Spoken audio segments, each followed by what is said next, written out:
Hey guys, this is Courtney from Cosmic Clarity Astrology, and I'm here today to talk to you about a massive transit that is going to impact us for the next 2.5 years, and that is Saturn moving into the sign of Aries. This is happening on May 24th, 2025, and it's going to be staying in Aries until it finally leaves on April 12th of 2028.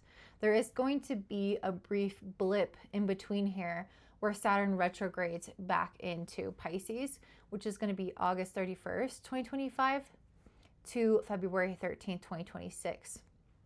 So most of those months from the end of May until April of 2028 are going to be spent with Saturn in Aries. So what does this mean for us as a collective? Well, I wanted to first note that I have a Neptune in Aries video that I've already put out, so I definitely recommend watching that. These two planets are going to become, they're going to go conjunct. They're going to sit next to each other in the sky in February 2026. And that is a very special moment. And I'm going to do a separate video around what these planets will look like together. So I'm looking at each of them individually and then together. So why is this so important? Well, first of all, Aries is a cardinal sign. It's the first sign of the zodiac. It is kind of a friend of mine, Janelle, if you're watching this is about you. But Janelle told me that, she saw Aries as like the birth canal of the zodiac, which I really loved because it is where you enter into the world in a way when you're looking at kind of the standard birth chart without a time. So yeah, I feel like Saturn moving into Aries does precipitate a lot of new beginnings. And Saturn in general is a planet of construction. Saturn and Jupiter together are more of these kind of collective or community-oriented planets that help us establish our rules, our laws, our systems, our organizations, our hierarchies, or certain things that we live under, like capitalism, for example, is very Saturn, especially Saturn and Aries. So when we have a planet that is responsible for the construction of these kind of collective structures, when Saturn changes signs, it will shift the way that our dynamics as a collective function and how well they function. And when Saturn moves into the very first sign of the zodiac, there is almost like this refresh or restart that happens, especially when it combines with Neptune in February 2026. This is like a true reset. But we're going to get a taste of this even when Saturn first shifts into Aries. The topics that surround Aries themes are going to become potentially strained or be areas where there is the most kind of construction or deconstruction of our current system. So for example, Aries rules over weapons. So Saturn and Aries could establish some kind of new issues in regards to weapons. There could be more weapons or more war, or that could be something that comes up a lot in topics, or that could be something where new legislation is passed concerning it. But Aries is generally around like militia, war, weapons, that type of thing. So we could see those industries changing in some type of way. And often Saturn, again, can present certain challenges. So it might create more restrictions in particular because Saturn is a planet that rules over the rules that the government sets on us, or the kind of established authorities and how that impacts the everyday person. So Saturn in Aries could in some ways try to take away, personal independence or personal liberties. That might be something that we have to fight for, because Aries is about the self, and Saturn could introduce some restrictions that could feel like we have to fight for our individuality or our liberties in some type of way. Aries is also just a fighting sign in general. It's ruled by Mars, the god of war. So we can expect there to be a little bit of a harder time kind of ironing out conflict. So if there is an issue going on, I could see it becoming exacerbated with Saturn and Aries. I can see people kind of kicking into overdrive when it comes to their survival instinct, when it comes to their stress response, because Aries also rules the adrenals and our cortisol and that kind of fight or flight response of the body. So I think many of us might feel like we really have to survive, or we're having to maybe even make certain sacrifices in order to survive. And I feel like, one of my predictions with having the South Node in Virgo was that a lot of people would lose their jobs. And that's been something that I personally have been seeing all over social media. It's just these mass layoffs and people having to move back in with their family, having to reduce their lifestyle, or really struggling to kind of find another job. Although I do also see places hiring. So I'd be curious if you, in the comments down below, can let me know what you see or what you've noticed with that.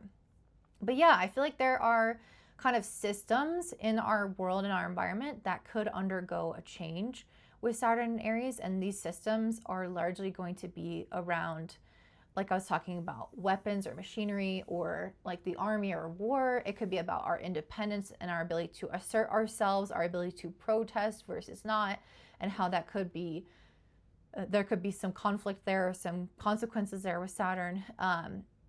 Aries also has a lot to do with entrepreneurship and certain advancements in our society that have to do with pioneering something or being the first to do something. Aries is really, really good at that. There's actually this cave diver named Shek Exley, and his birth chart is all Aries. I mean, it's predominantly Aries, and he was one of the people to kind of set all these records and lay the lines for future cave divers. So he was the first to ever go in the cave and lay the line that they used to follow to get out.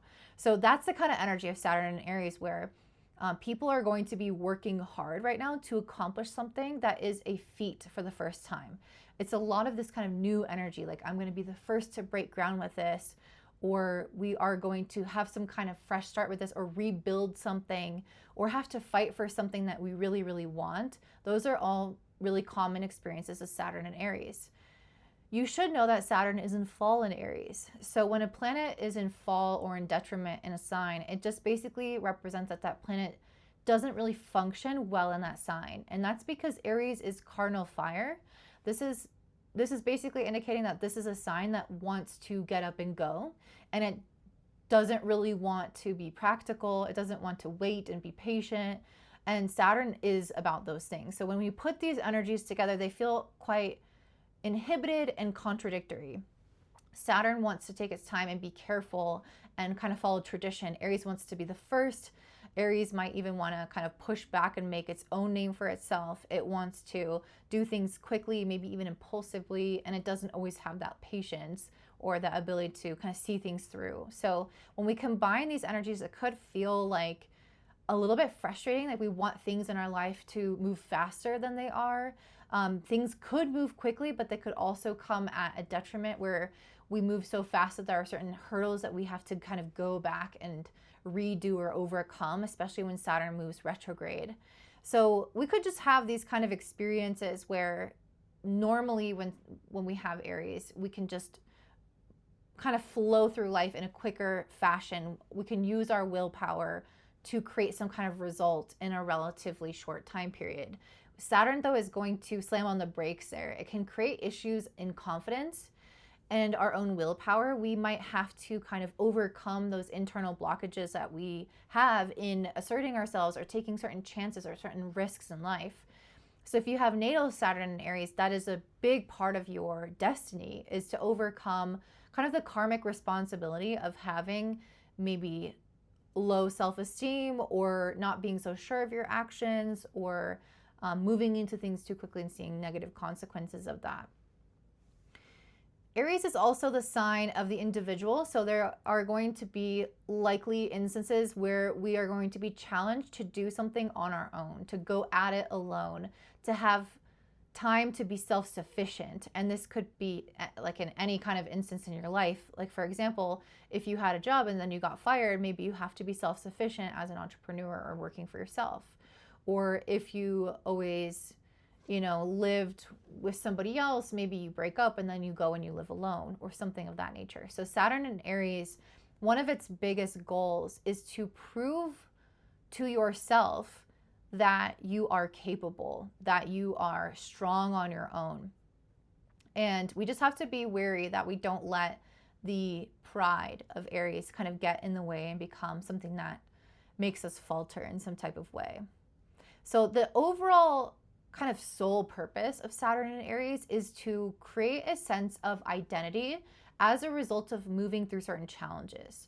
So Saturn will intentionally put roadblocks or make us have to work through emotional confidence issues or slow us down or create fear in some way. And Saturn in Aries will require us to do the thing anyway, to overcome those roadblocks or those hurdles. And in that process, it's not so much about achieving the goal, though Aries is very goal oriented. So that is some purpose of this. But the larger purpose is to discover yourself in that process. Who am I as a result of doing all of this work? What do I discover about myself? And who do I become? And you can start to get very clear around your personality, your desire, your capability, your self-sufficiency, what you're made of through the harsh lens of these Saturn experiences. And it doesn't always have to be difficult, but there's usually some kind of need here to fight back or to defend your sense of individuality or to go after something really big in life, to take some kind of chance in life. So there's something around that in particular where you might have to take a risk, or somebody might say, you know, don't do that, and they might get in your head and you have to kind of assert your individuality and separate to do your own thing, to prove your own agency and follow your desires.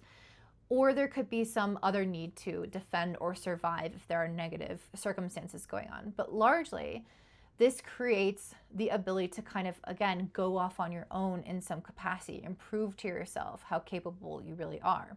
Another example of someone with Saturn in Aries is Albert Einstein. So he has Saturn in Aries, and he actually had a little bit of, he had a fighting spirit, because I think that his dad maybe would have wanted him to do a different type of career. And I think that he also had a little bit of issues when he was at school as well.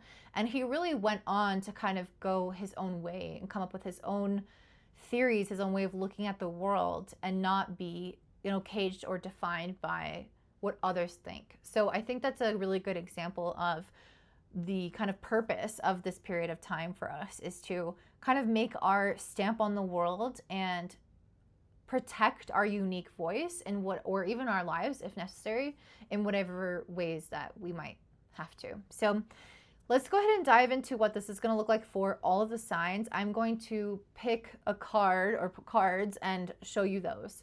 So if you want to check out your sun or your rising sign, you can look at that in my description box down below of Timecodes. If you want a reading from me, I also have my website always in my description box. And if you enjoyed this, please don't forget to like, comment, and subscribe. All right, up first we have Aries rising and sun. So Saturn is moving into your sign, which is a really big deal. If you have your rising sign as Aries, Saturn moving into your sign can be a little bit more challenging when it comes to health. That could also be the same for having a sun in Aries. However, the most common thing that I see with Saturn moving over the sun is usually a lot more work and having to really prove yourself through something, some kind of sacrifice or some kind of responsibility. If it's moving into your first house, you could also experience that, but the first house is the house of health. And so it is very likely to have some type of physical ailment come up that slows you down, or to have some other extra level of responsibility in life that slows you down. So let's talk about the cards that I'm seeing. So we first start off with the Four of Swords. We have Eight of Pentacles, the Fool in reverse, and Seven of Wands upright. So these cards really speak to what I was saying about slowing down. The Four of Swords is a card of rest and introspection. Saturn, it may ask you to rest if you're injured, especially, or going through some kind of illness. But Saturn at its core does make you think about the future. It makes you pause. And it can also make you feel dissatisfied with where things are currently at, to the point where you are able to stop and think about your life and reflect and see, hey, do I want to keep moving in this direction in the future? Because it is a planet of planning. So the Four of Swords could be a time where you are kind of, where Saturn and Aries could reflect a time in your life where you are going into deeper introspection about who you are, what you're made of, what you want, what direction you're going in, what you value, what you prioritize. But most of all, it's a lot about your sense of self. And in particular, with the Eight of Pentacles, it is a lot around your capabilities? Like, what skills do I have? How do I make money? Or what am I known for? What am I good at? The Eight of Pentacles can talk about somebody who wants to grow in their profession, or somebody who wants to develop a certain skill, even if this isn't for financial means, though Saturn often has to deal with that. There's something about Saturn that deals with our reputation and our sense of kind of effectiveness out in the world and how much we contribute to the world at large. So the Eight of Pentacles could represent something like this, where you're asking yourself, is my current way of influencing the world, or my current profession, is that really suited to me? Do I have other skills that I could develop? Do I have other desires that I haven't fully pursued? Or do I need to develop something further? With the Fool in reverse, I feel like you guys are going to be asked to not just take a leap into things. This might not be true for all of my Aries, but for a lot of you guys, you may experience this where you get really excited about something and then you kind of dive in head first. This will really depend on the rest of your chart. There could be mitigating factors, but the Fool in reverse really speaks to how this is not going to serve you this next 2.5 years. So Saturn in Aries is a lot about making sure that you're double checking everything, because Aries is like, okay, yeah, I'm up in the plane, I want to go skydiving, let me put on my backpack and just jump. Saturn in Aries is like, okay, let's do 35 more checks, make sure we have that checklist down. We don't want to miss anything. We want to make sure we don't have just one parachute, that we have 2 parachutes, that we have other safety provisions in place. So that's what the Fool in reverse is. It's about making sure that you're double checking things. It's not that you can't have a new beginning, but Saturn often is about kind of wrapping up the current responsibilities that we have. It usually ties us to our current reality or even our past, and makes us resolve the things that we haven't yet resolved. So there could be actually quite a bit that comes up that needs to be, like, the loose ends tied up, essentially.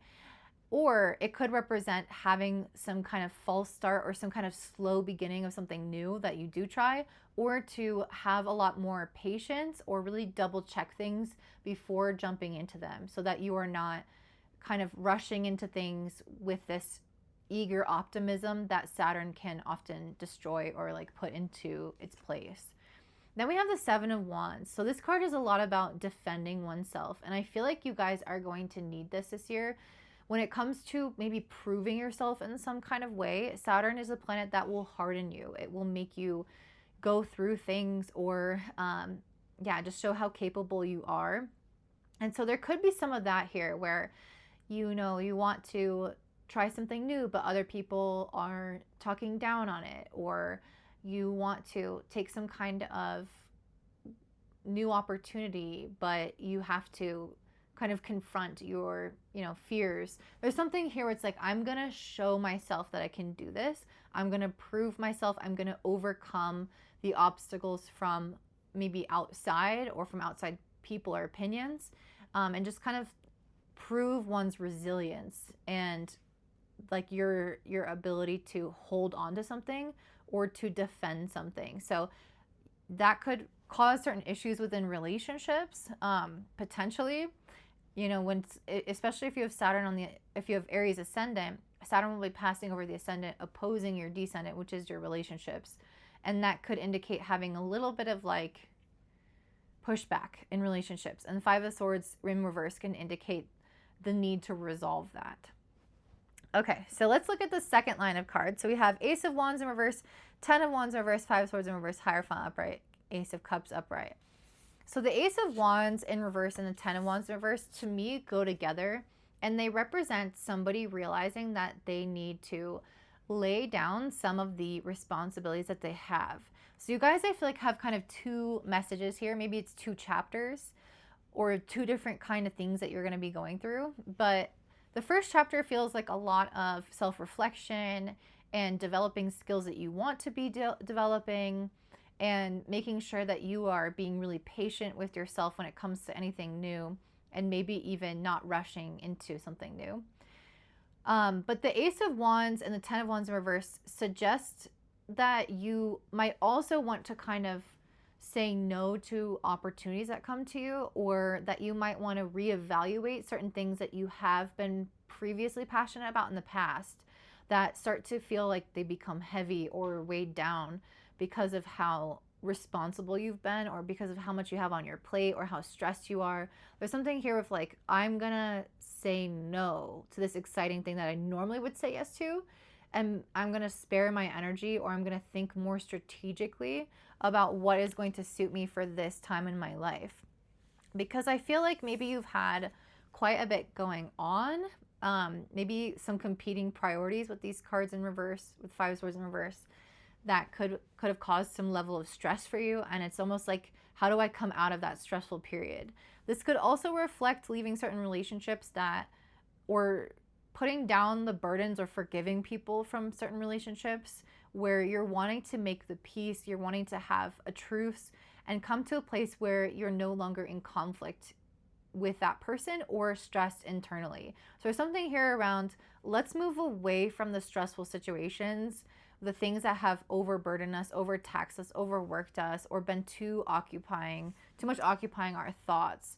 So there's an energy here of like, how do we relax a little bit more, or understand what is valuable in our life? Because sometimes Saturn can really help us do that, and it can help us cut ties with the things that aren't. With the Hierophant and the Ace of Cups, I feel like there's a lot of things, a lot of different messages here, but for some of you, this could indicate the desire to kind of get married or make something official when it comes to relationships. The Hierophant card is very traditional, and the Ace of Cups is like new love or relationships oftentimes.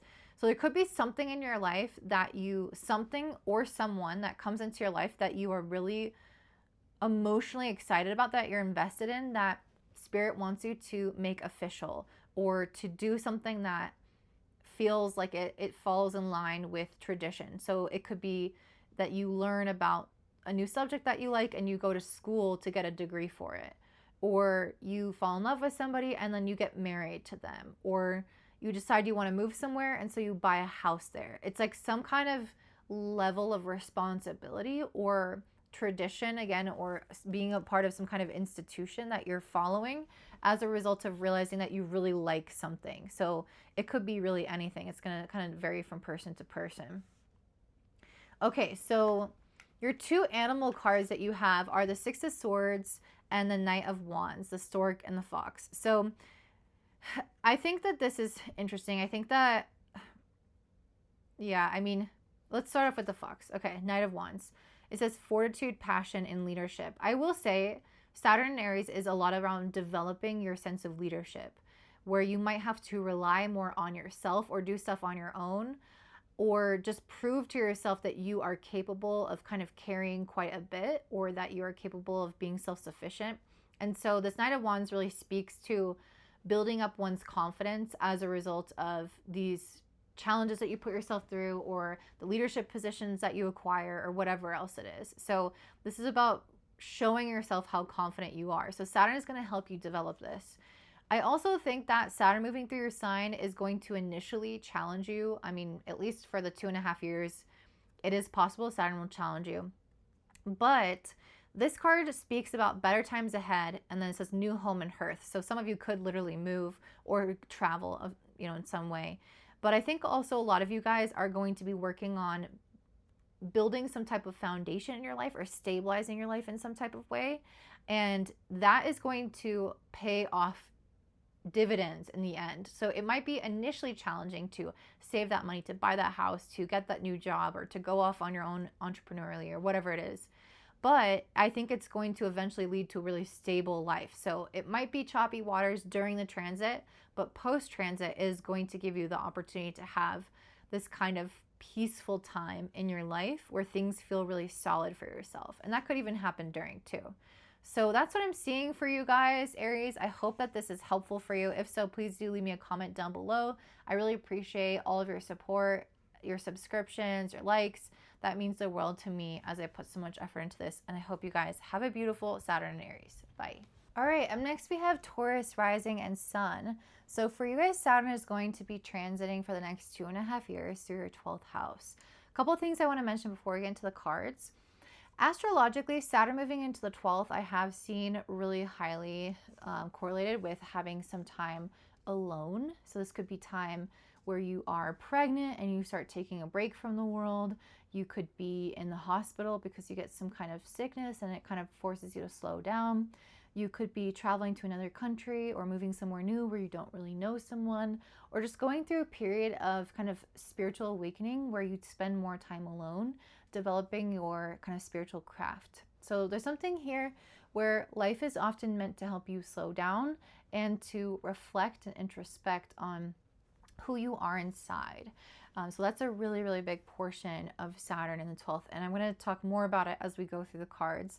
So let's start off with the Page of Wands and Queen of Wands. One of the first things that jumped out at me when I saw this was that there is some type of craft, hobby, interest, career, relationship, dream, desire, intention, whatever. It could be literally anything, but something that is a sapling right now with the Page of Wands is going to grow into a full-blown tree with the Queen of Wands.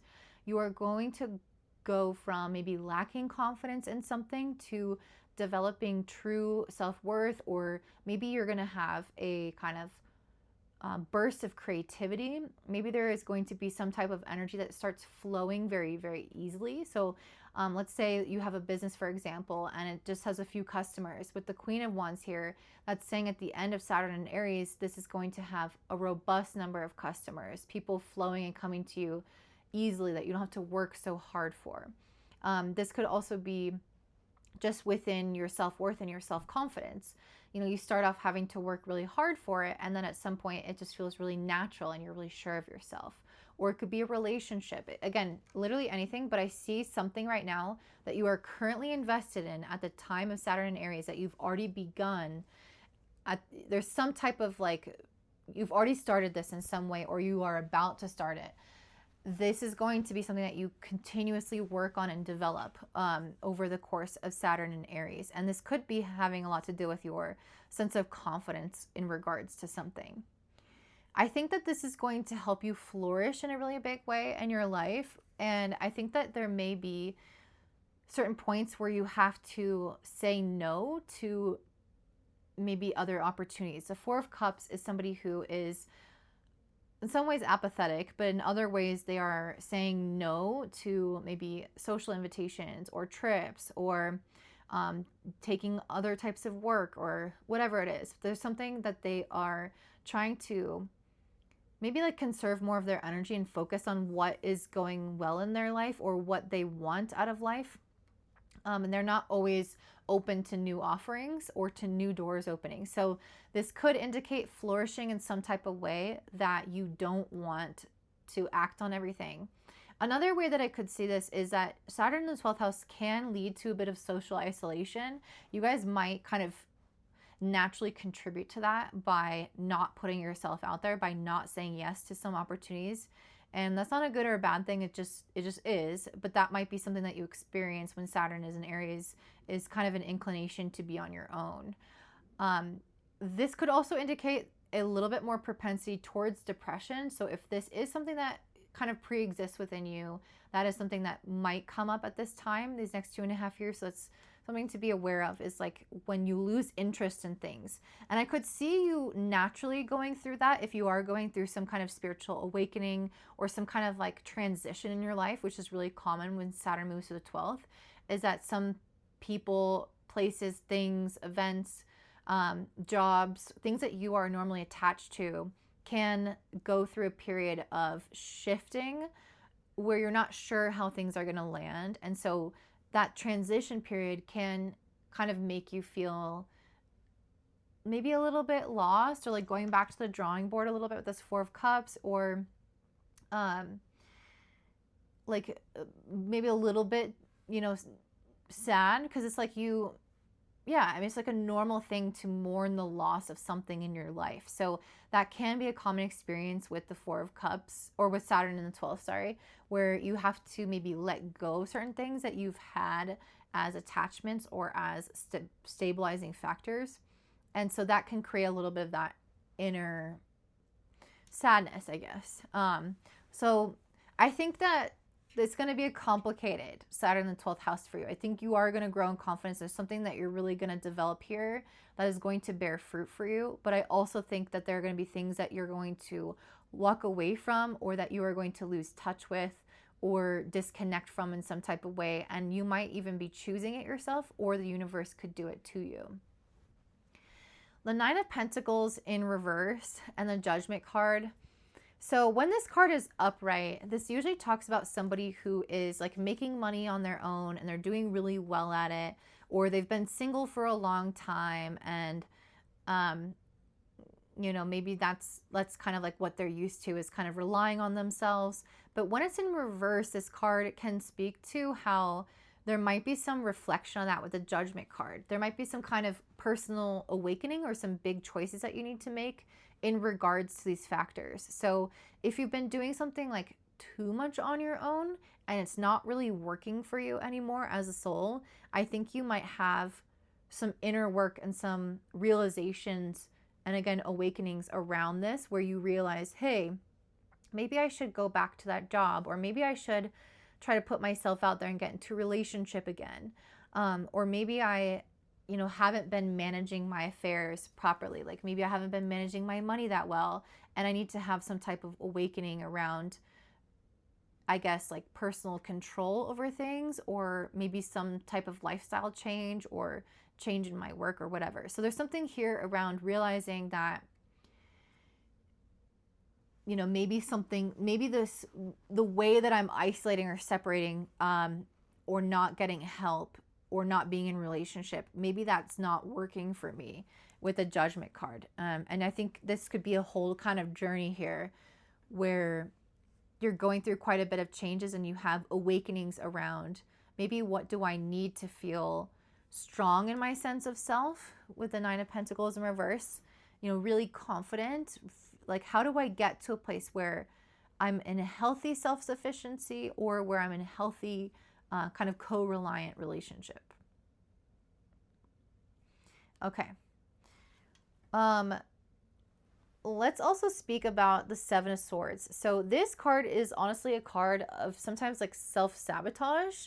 So some of you guys might be going through a bit of a period of needing to reflect, especially with the Moon card, on where you have let yourself down in some kind of way. I feel like this is a very sneaky card. It speaks to how we can lie to ourselves, or be lied to by others. The Moon and the Seven of Swords together really indicate where we undermine ourselves by either being gullible to the wrong people or situations, or where we lie to ourselves and we kind of entrap ourselves in the same type of scenario.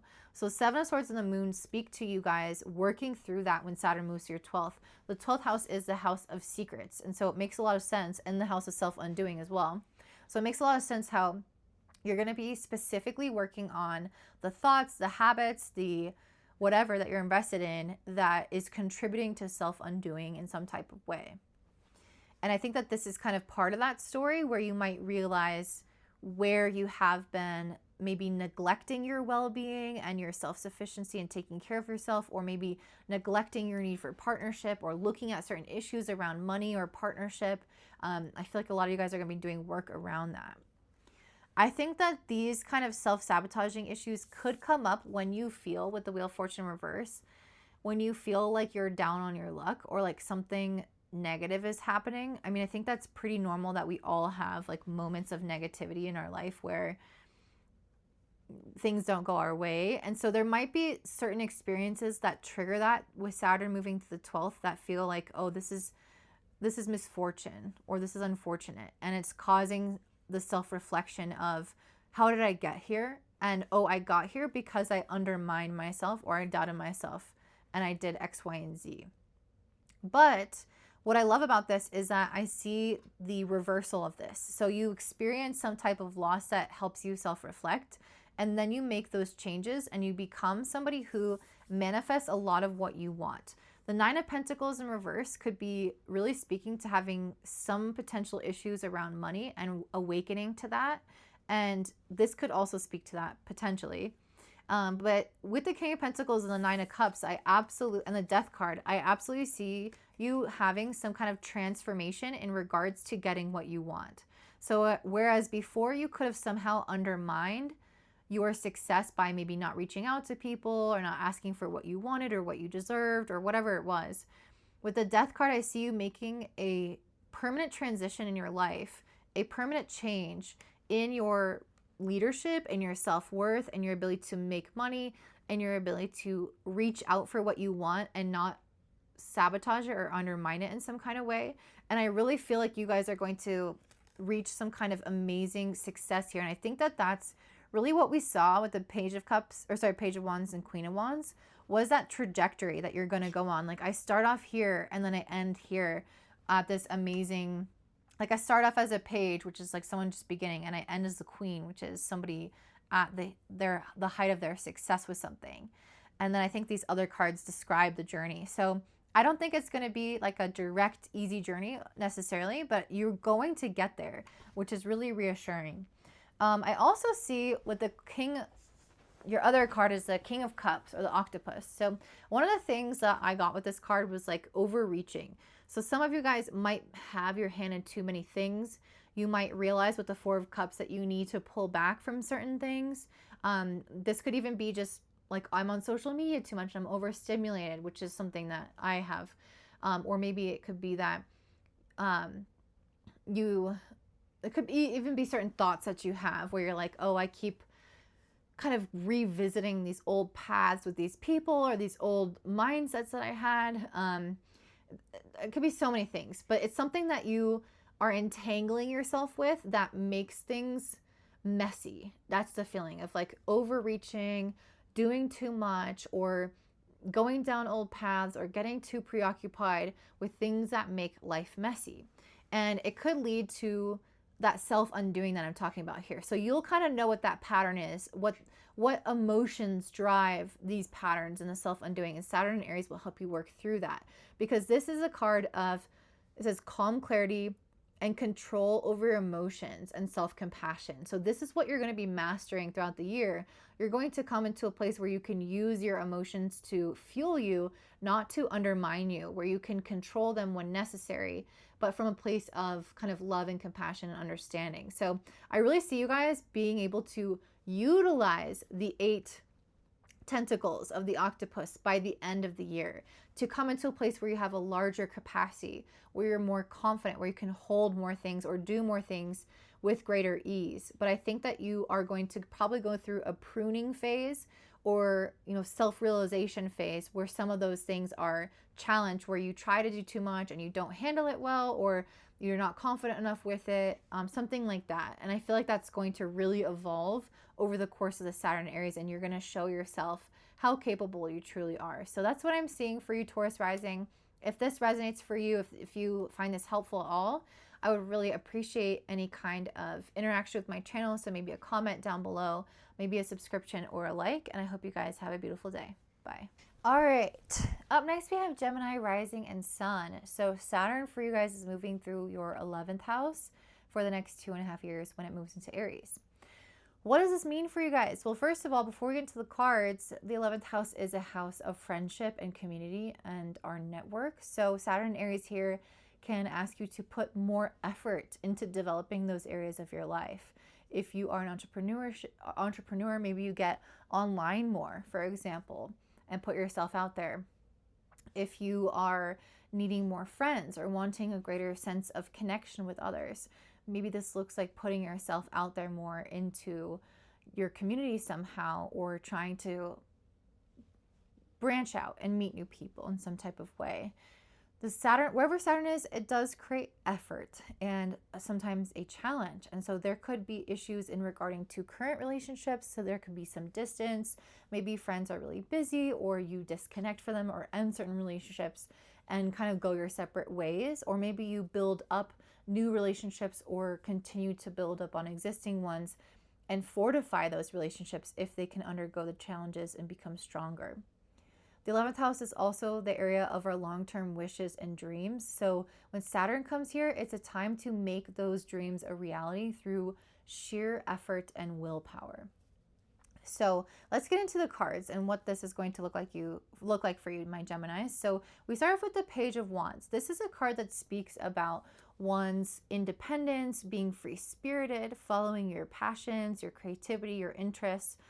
So I feel like you guys are going to be encouraged in some type of way to do something to get one of your interests off the ground. So this could be with the Page of Wands, something that makes you feel really independent, or something that makes you feel really alive or really excited about your future.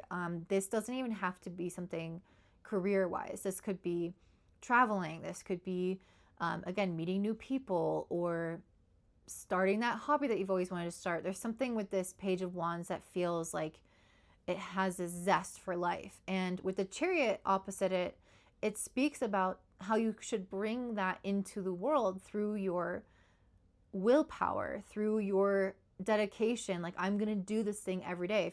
If it's piano, for example, I'm going to play the piano every day, or I'm going to make this thing happen just by continuing to put in effort. And you might see that it picks up quite a bit of speed in your life.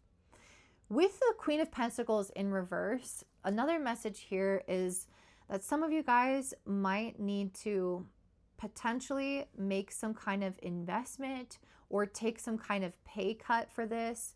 Or it's almost like, especially when I was putting these piles down and I saw the Queen of Pentacles in reverse and the Four of Pentacles upright underneath it, it felt like these two lines or piles were interacting with one another.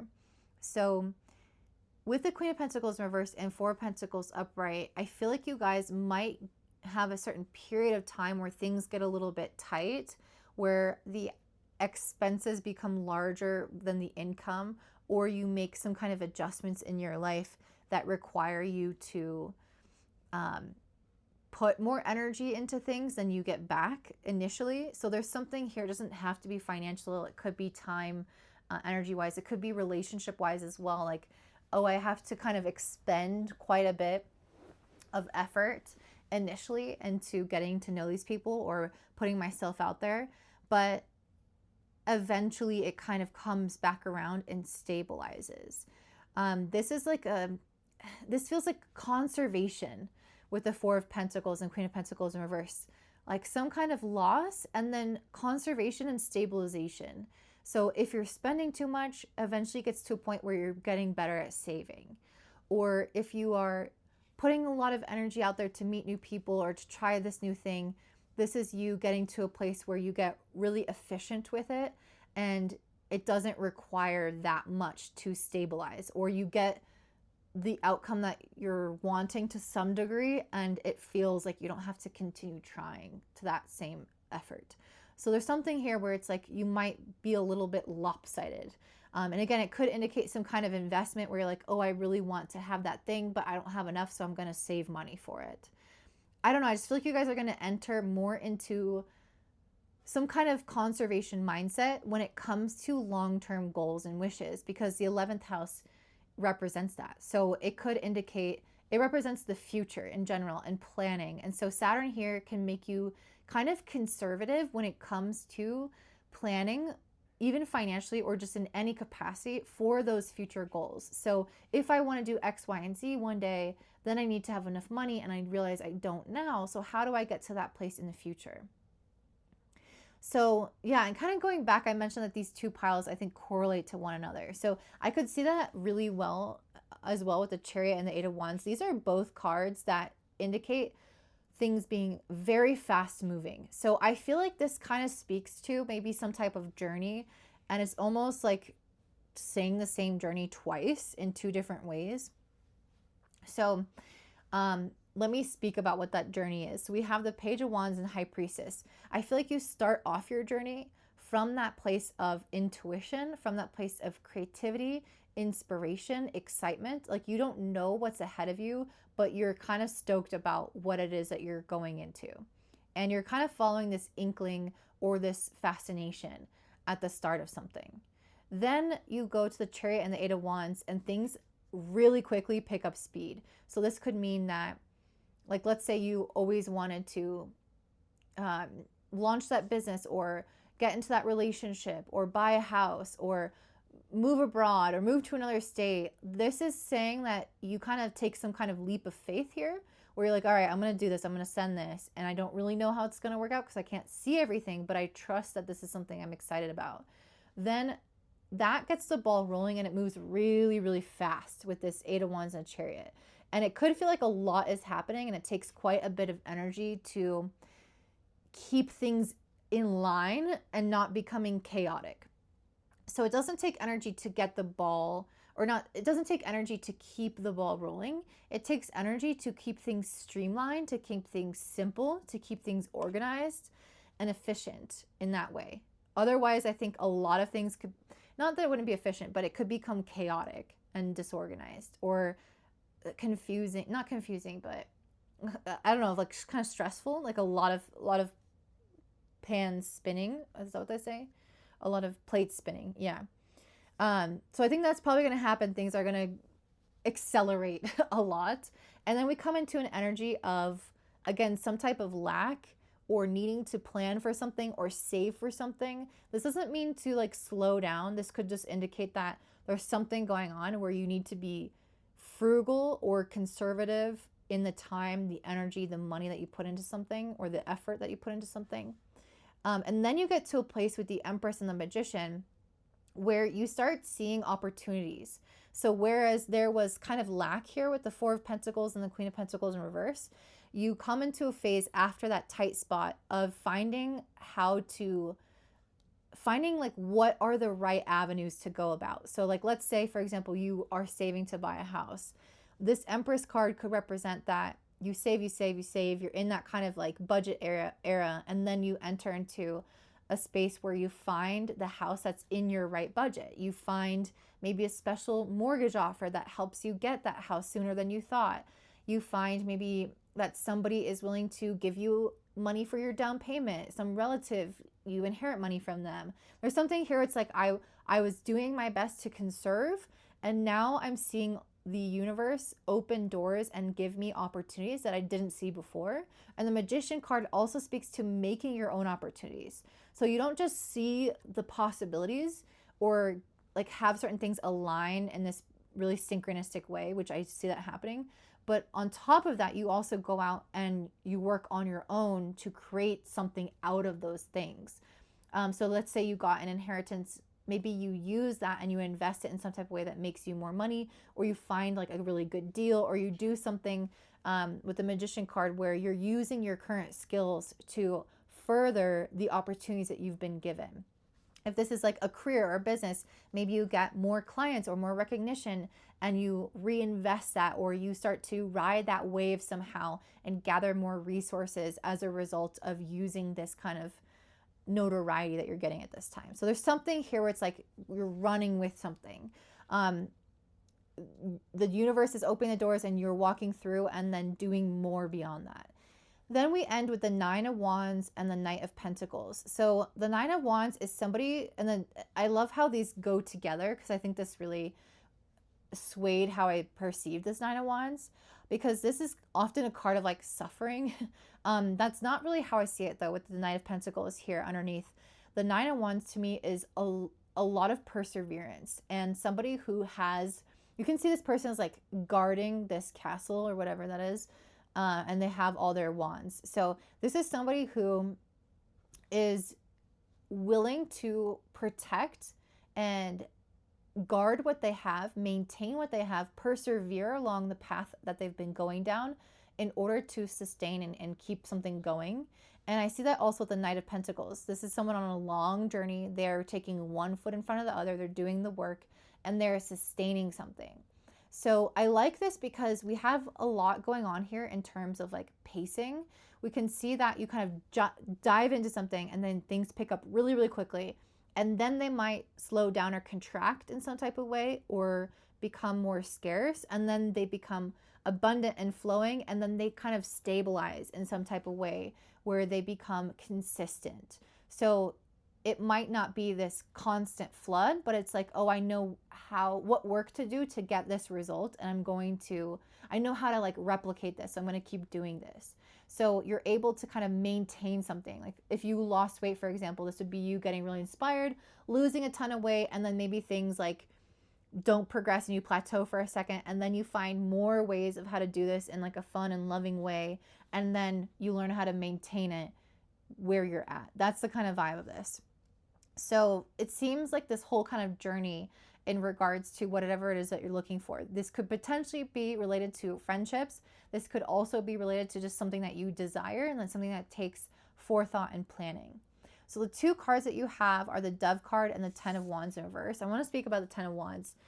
This card talks about, it says, ambition is a good servant, but a bad master, and it's in reverse. So this card speaks about like how you can take a lot on and get really burnt out by it in life. But when it's reverse, it talks about having this kind of pace. And I like that because we ended with the Knight of Pentacles. There's something here about having like knowing how to maintain the flow of something, the pace of something in your life without burning yourself out.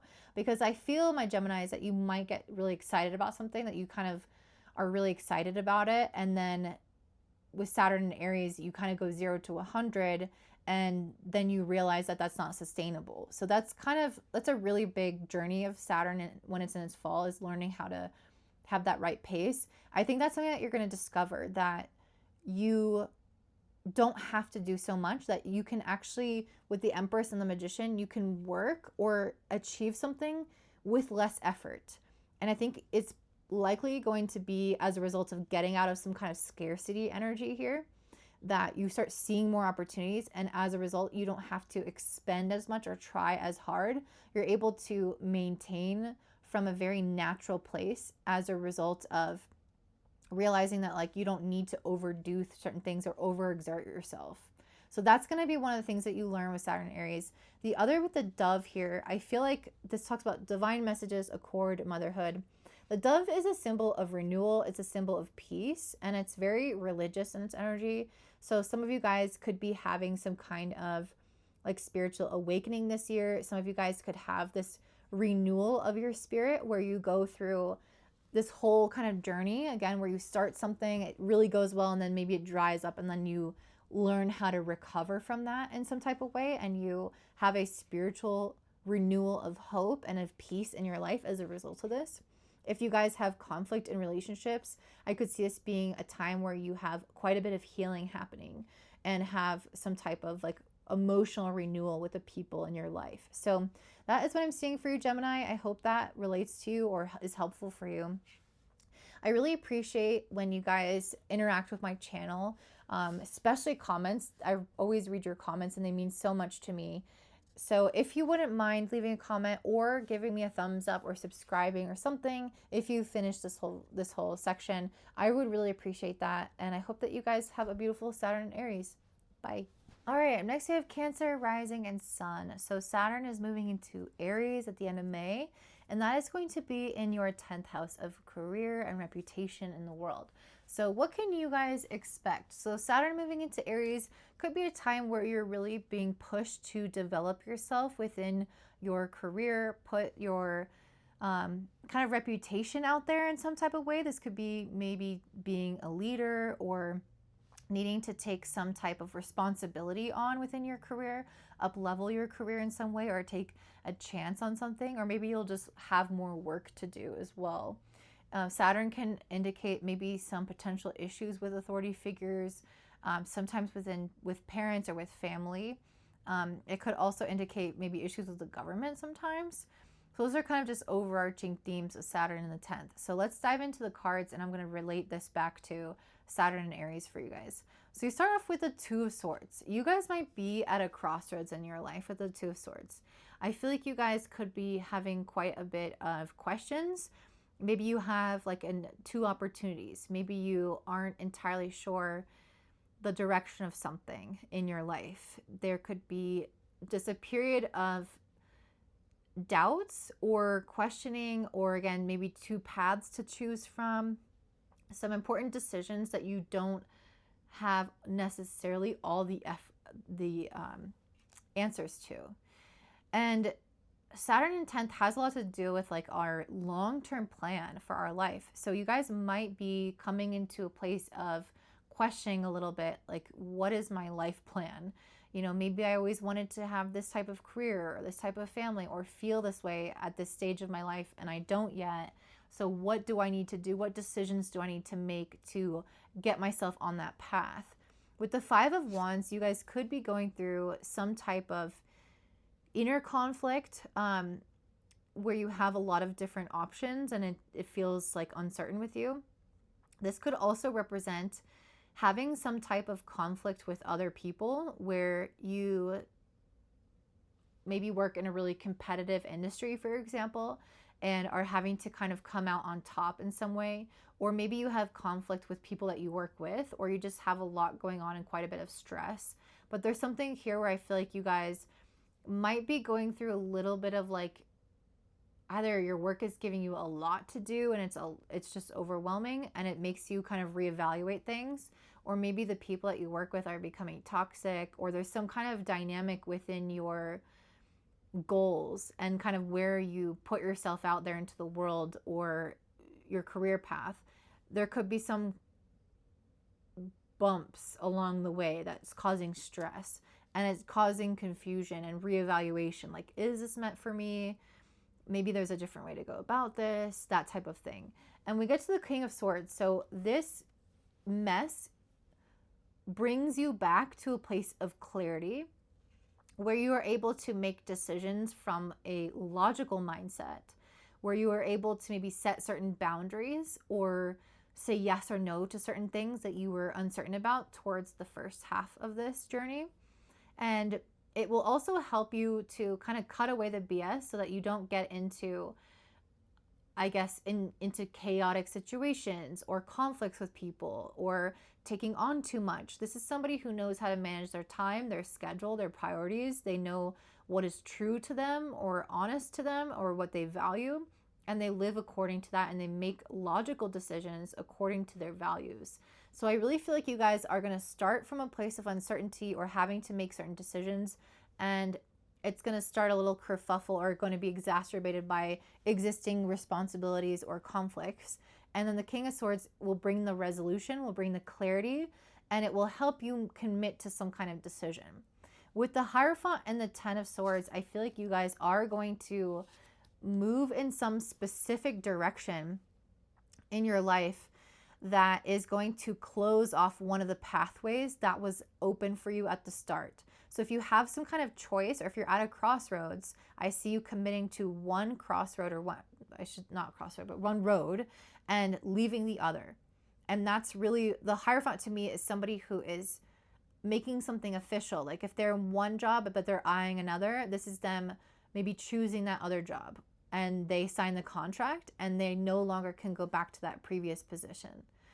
Or maybe within the same institution, you take a higher level job, or maybe you have some other kind of life transition. Maybe you move, for example, and you sign a lease somewhere else. There's something here of like, we're making it official and ending or leaving this other pathway, which could cause some grief. The Ten of Swords does feel like, oh, am I betraying these people, or am I ready to leave this behind? And there could be some questioning around that, and then maybe some sadness around it. But I think ultimately it's going to be the best thing in your service, in your self-interest. So that feels like very career to me. I mean, it doesn't have to be, but I'm really getting the sense that that's more career. The cards on the bottom could speak to career, or they could speak to your home, because oftentimes when we have a planet in one house, the house opposite it is going to be affected by that transit. So a transit in the 10th that will affect the 4th, and the 4th is the family and the home. So some of you guys, this bottom layer of cards could speak about how there could be some changes within your home or family dynamics. That's not going to be for everyone, so you could also just kind of let this be about your next trajectory, your career, or your goals. We start off with the Four of Wands. So this card speaks to honestly putting down roots somewhere and having like a feeling of belonging. It could also speak to teamwork if this is speaking about career. So like working really well with people. There's something here around like, I have a good thing going here. I have stability here. I have something rooted here, either in a new career path or a new home or a new place of living, something like that. and you start to create good energy with the people around you. With the Three of Pentacles, this also indicates being able to really like see eye to eye with people and work well together. So if you move to a new place, or if you settle down with somebody in your family or partner, or if you have existing things going on with family, I see you guys really being able to work through your issues and like start to work really well together. And in this way, I think it will give you a lot of confidence, and I think it will give you a lot of joy. You might be spending, like, you might have more emphasis with your children, because the sun is a card of children. So some of you guys could decide to settle down and like have a kid with somebody, or maybe that's just something on the horizon for you that you're thinking about, and you're trying to calibrate your life to get that in order. If you already have kids, you could be trying to learn how to kind of manage your life in a way that allows you to balance work and your family. If you don't have like a good home life or a good relationship with your family, I could see you somehow mending these things or moving somewhere to have a found family where you have that sense of security and connection and stability.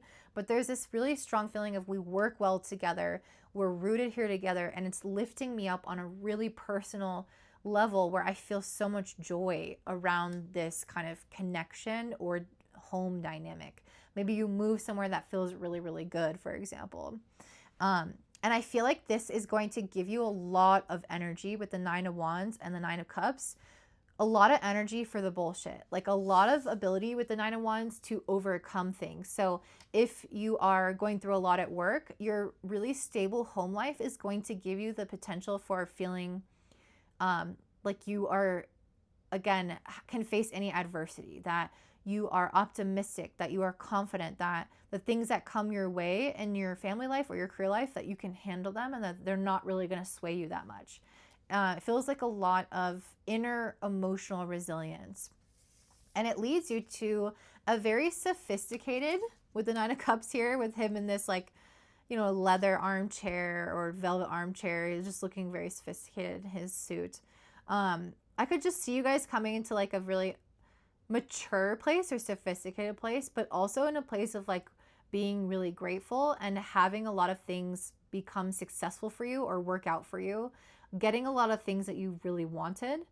And with the Five of Cups in reverse, it's going to help you kind of repair any emotional damage that you've had in the past from grieving things that haven't worked out. So if you've had like setbacks in life, or, you know, certain career failures, or feeling like you never really got to, or failure to launch in some type of way, something like that, where you didn't get to experience something, I see you successfully experiencing that now. And as a result of that, feeling really good about whatever that loss was. Like, let's say you had a broken family in the past. This is you coming into a new, really strong family unit that feels really, really healthy.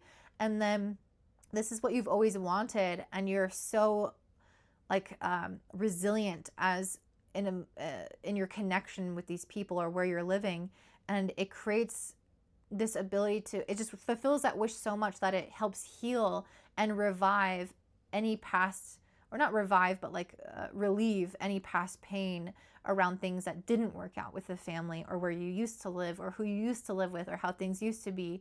I feel like there's a lot of healing going on here with that. So I do feel like the bottom layer is family and home. I do feel like the top is career, but that's kind of, again, up to you.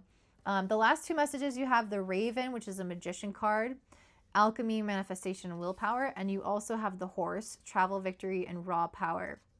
So I feel like things are going to be moving quite fast for you this year. I think you're going to be accomplishing a lot. A lot of it is going to be through your own desire. Maybe some of you guys could be doing quite a bit of traveling. That's also a potential, especially with Jupiter moving into your sign, Cancer. I definitely think that's going to help you a lot. You're going to be reaching for more, accomplishing a lot more.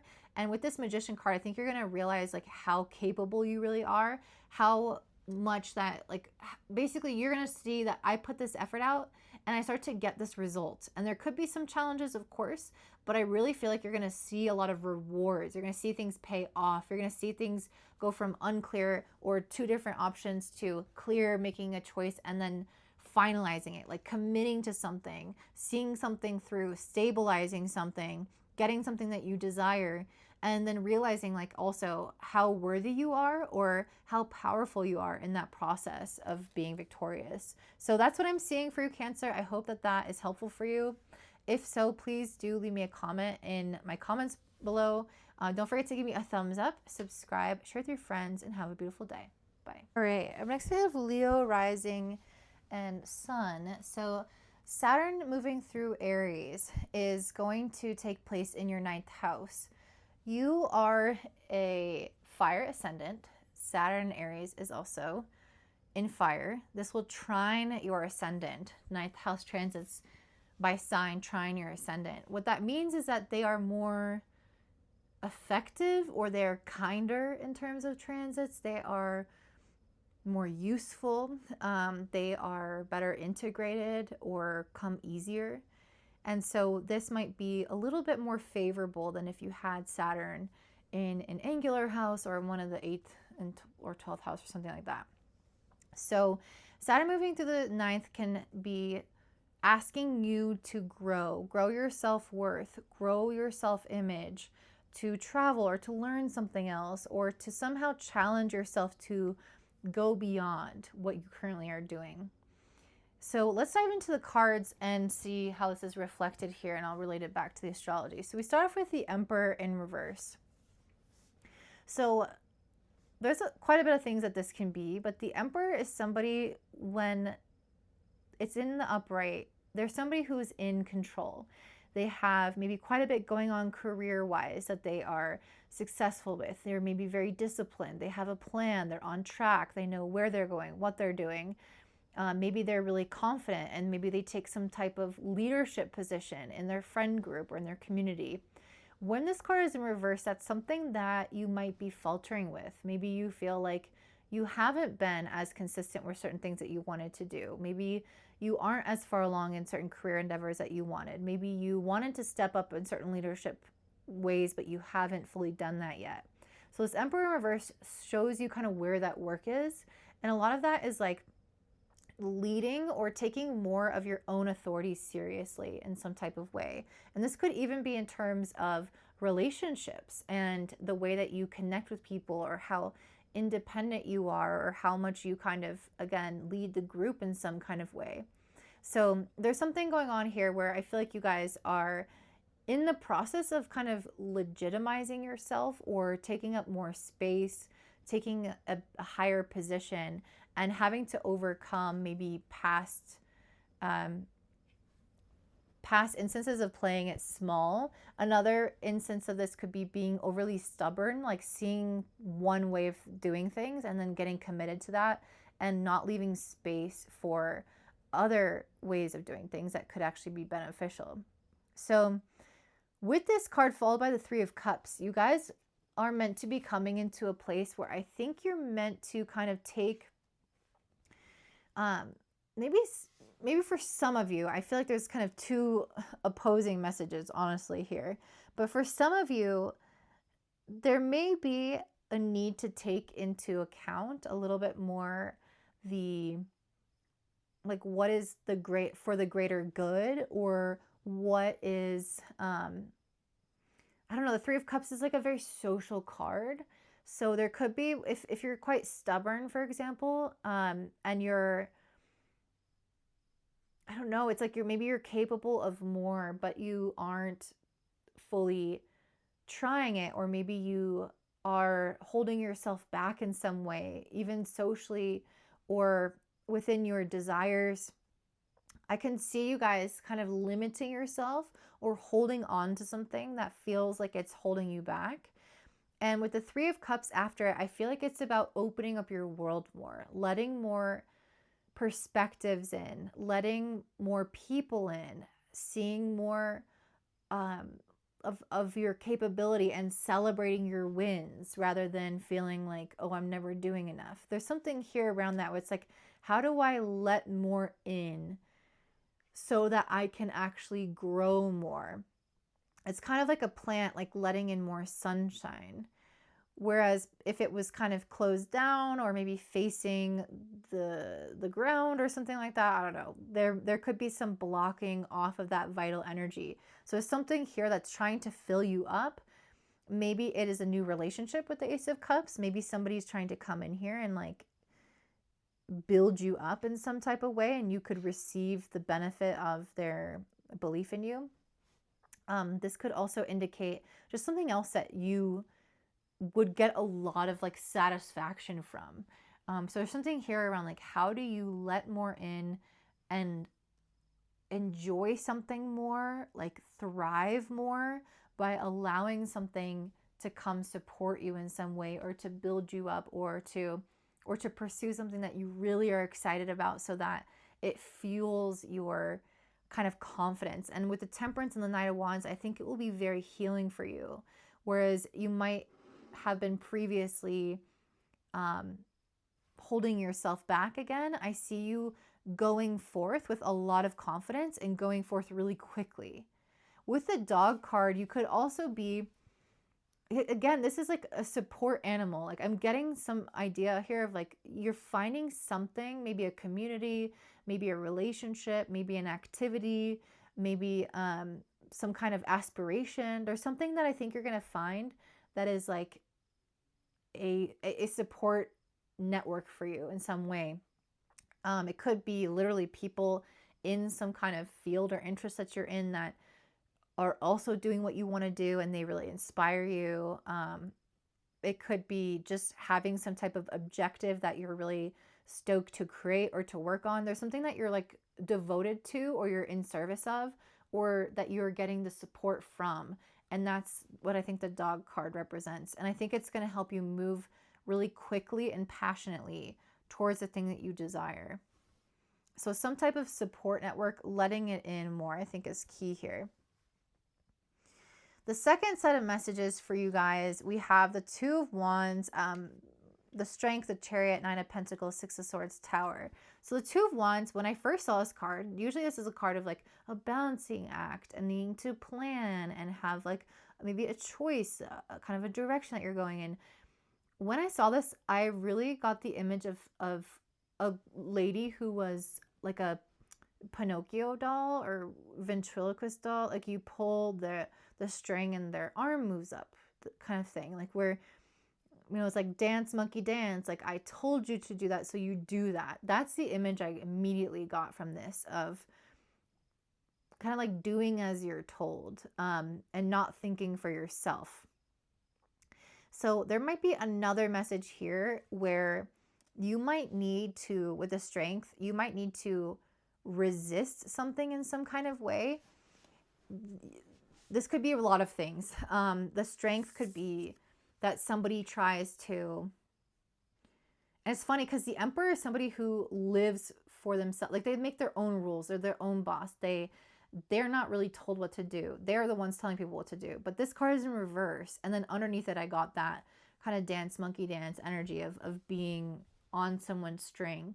And so there might be something here where you're kind of developing your personal authority. And this could bring out some, with the Strength card, some anger within you of like, oh, this person's trying to control me. This person's trying to lead me, but I need to lead myself. This could also represent needing to have this inner strength and inner confidence to resist the influence of external situations or people or events. So there's something here where you need to hold strong, like control your inner world, to not overreact, but also to not give in to some kind of influence of someone or something else. And with the Chariot, I think that this is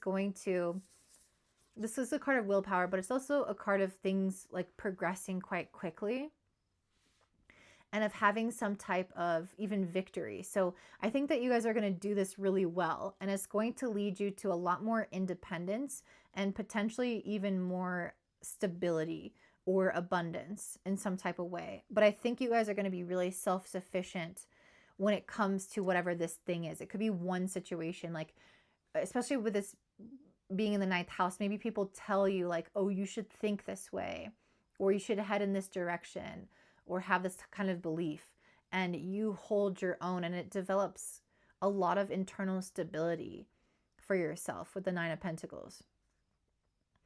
The Six of Swords and the Tower. So this is interesting because we come from like this really stable place to a place of quite a bit of change. So the Six of Swords represents somebody who could potentially be traveling. That doesn't have to be the case, but if you are traveling, it's going to be life-changing with this Tower card. The Six of Swords is just generally like a card that represents a transition in life. So going from one phase to another, from one job to another, one set of beliefs to another, one location to another, whatever that is. It's like I'm moving usually into calmer waters, but I think this is more of like transition, especially with the Tower. So I feel like you guys are going to have some type of radical change here with the Six of Swords and the Tower that is starting off in some area of your life where you may feel potentially like not as confident, or where you're more easily influenced, or where you don't have all the answers, and so maybe you take a little bit more guidance. There's some area of your life like that that is weaker, I guess, in some type of way. And Saturn Aries is about standing on your own. So there's something here where you're going to go through some kind of radical transformation and to potentially seeing yourself totally differently in that area of your life. This is a random example, but like, let's say you are somebody who works out with a trainer and you've done that for years and you've really relied on what they tell you to do, but then maybe it starts to feel like this isn't really getting me anywhere. Maybe I'm plateauing. Maybe I'm actually feeling a little bit like, sick in my body, or like unwell in certain parts of my body. And they don't really know, and I'm trying to communicate that, but they're not really listening. They're telling me to do this, but I want to do it this way. And you resist that. Let's say you decide, okay, I'm going to go off on my own and train on my own, and I'm going to learn more about this on my own. I'm going to dive into this. Maybe I'll take a course. Maybe I'll get certified myself. And that process of taking something on for yourself, or kind of strengthening your independence with it, is going to radically change your whole like life in some type of way. Maybe it will just change the way that you perceive working out for the rest of your life. Or maybe you head in some kind of new career direction because you start training, becoming a personal trainer yourself, and that changes you. So this is just an example, but there's something in your life that I don't think that you have as much like radical resolve around and independence around, that you're going to gain, and it will transform you as a person. So in some ways with this first line, I think you're opening up to more support, and actually maybe not the influence of others as much, but like the emotional healing that other people or new opportunities can provide, or some kind of like excitement can provide. Like if it's an interest, for example. So it's like letting something in more, and then this is kind of closing yourself off more and being more self-reliant. So there's this interesting juxtaposition between these two piles that I think is really important for you, Leo. So that's what I'm seeing for you guys. If that makes sense, if that resonates in any type of way, I would love to hear from you in the comments down below. Don't forget to give me a thumbs up, subscribe, share with your friends, and have a beautiful day. Bye, guys. All right, next we have Virgo, rising, and sun. So for you guys, Saturn moving through Aries is going to take place in your 8th house. The 8th house is the house of death, of taxes, of joint resources, of inheritance. So also a lot of our like fears and insecurities and things that have haunted us from the past. Saturn moving through this house can bring up work to do around those subjects, or events, major life events transpiring around those things. So getting an inheritance, getting married, getting divorced, having some issues with taxes, having someone pass away, having things shift in your life and maybe awaken or trigger certain fears from your past, or emotional insecurities, or things of that nature. That is a typical Saturn in the 8th house transit. It can really kind of put you through the ringer sometimes, though what I'm seeing with your cards is a lot more positive. So let's talk about it. So we start off with the Wheel of Fortune. This card really speaks to somebody's luck changing. So this could have to do with Jupiter also moving into Cancer, but I feel like you guys are coming out, or coming into a period where you might have some kind of improvement in the area of relationships. And this doesn't have to be one particular kind of relationship. This could be with family members. This could be with friends. This could be with romantic relationships or anything else in between. So Wheel of Fortune to me is like coming out of a bad energy where things were painful. With the Three of Swords, maybe you've had certain relationship endings. Maybe you've had people betray your trust or break your heart, or maybe you've had really disappointing relationships that you hoped would be one thing and they turned out to be another.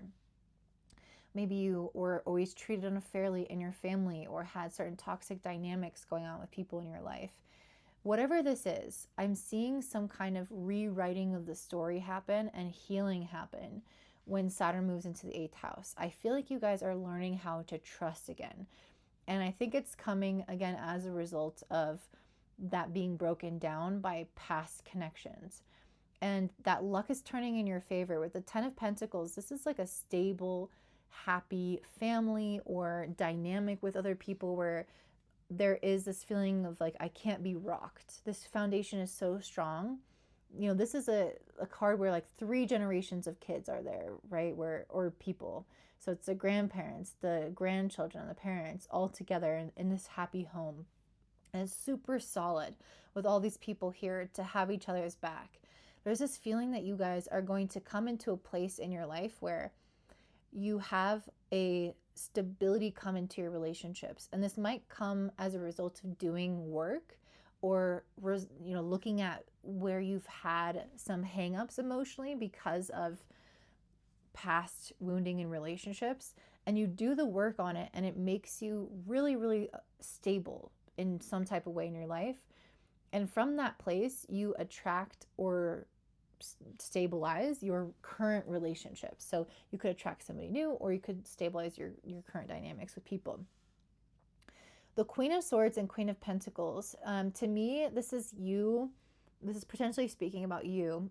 And it's you guys coming into an era where I feel like you will know a lot more of your worth, and you will have a lot more understanding of your truth, as well as your, like, you'll have a clarity to you that I think, an assurance to you and a solidness to you that I think in other relationships or in the same relationships in the past you didn't have.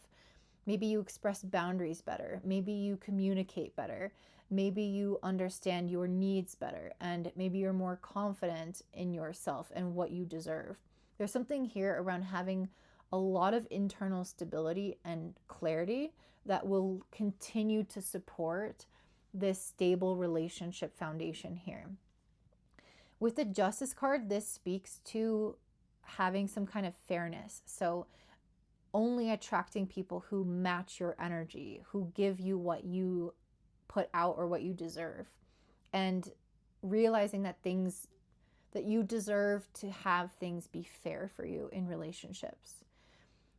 It's potentially, I think that this is speaking about relationships because the 8th house is extremely relationship oriented. It's where we build or become stronger together. And then you also have the Dolphin card, which is the Knight of Cups, joy, true romance, and trickster. So there could be, that's kind of why I was thinking this is definitely a relationship energy, because the Knight of Cups speaks to that. If this is not about relationships, some of you guys could be coming into a phase where you are becoming really financially stable. So maybe you get into some inheritance, for example, and you get into a place where you get to have quite a bit of money, and you have to kind of decide how to manage it with the Queen of Swords and the Justice. Maybe it's involving some legal system things, or maybe you are like protecting the money somehow, like putting it into a trust, for example, or by doing something where you make sure that like you're paying your taxes well and everything is protected. There's this energy of like things are really abundant and I'm managing it properly. Like I'm maturing in some type of way to maybe invest the money like into a property or invest it into a bank. And there's something here where, or a stock market, I should say, there's something here where it's like you are leveling up when it comes to your finances, and you may have some gifted to you as well. So that's the other message. Okay, bottom of the deck, and that's important because 8th house has a lot to deal with like stocks and investing and inheritance and all that. Okay, second pile, we have the World, the Magician, the Fool, the Sun, the Six of Pentacles, the Hermit, and the Mouse. So if we're kind of basing this off of like these cards here at the end, then the top row is about relationships and the bottom row could be around work.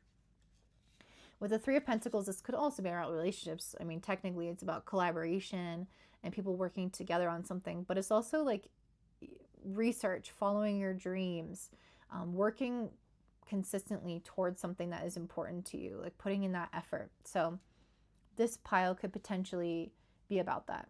So we start off with the World. The World is somebody who is achieving some kind of success. This is somebody who has like, they've reached some kind of milestone. So I do think that Saturn in the 8th could help you get into a place where you feel like, oh, I wanted something and now I've gotten that.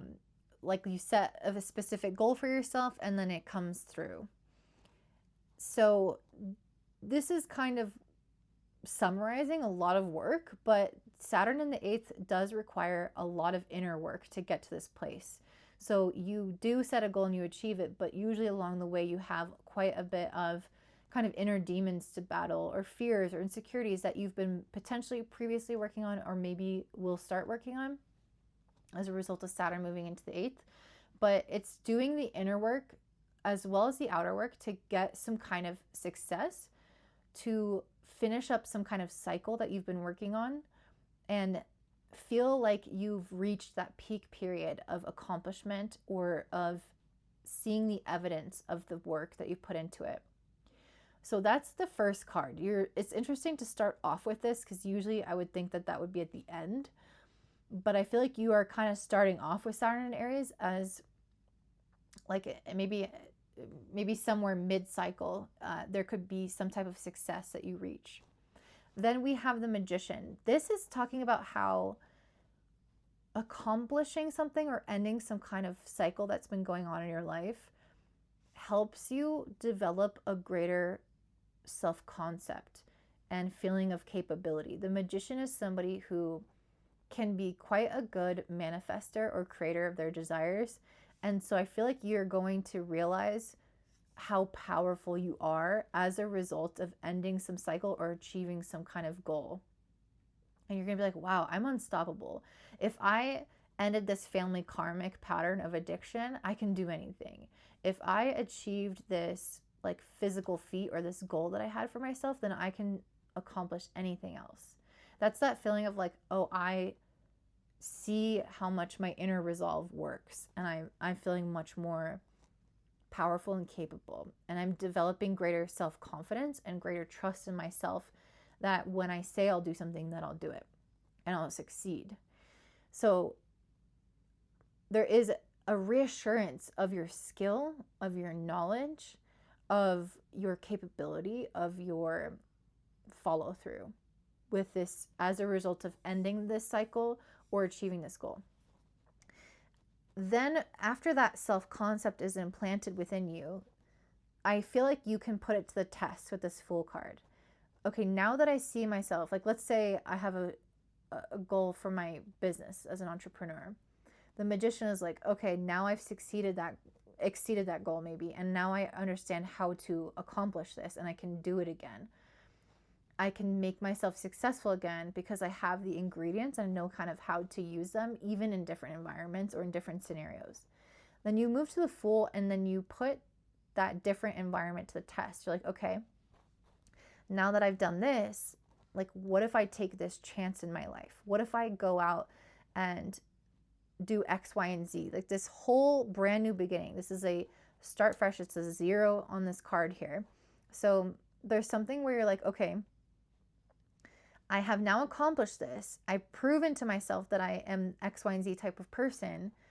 Let's go apply this to a different field. Let's go apply this to a different area of life. Let's go try this in a new industry. Whatever this is, it's like you taking some kind of leap of faith that it feels like you have no skills, or it feels like you have no previous knowledge, or you've never done this before. This is completely fresh. You've never been to this place. You've never met these types of people. You've never done this type of career. Even though that may be true in terms of field-specific information, you have proven to yourself that you have the ingredients of how to make something successful inherent within you as a person and an individual. And as a result, it will be able to translate into something that you have no previous experience with, because you are the one who's capable, not just the exact previous knowledge, if that makes sense.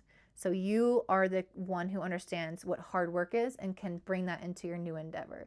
You understand how to persevere and do the mindset work and bring that to your new endeavor. You understand the trajectory and the certain challenges that may arise, and you bring that into the new endeavor.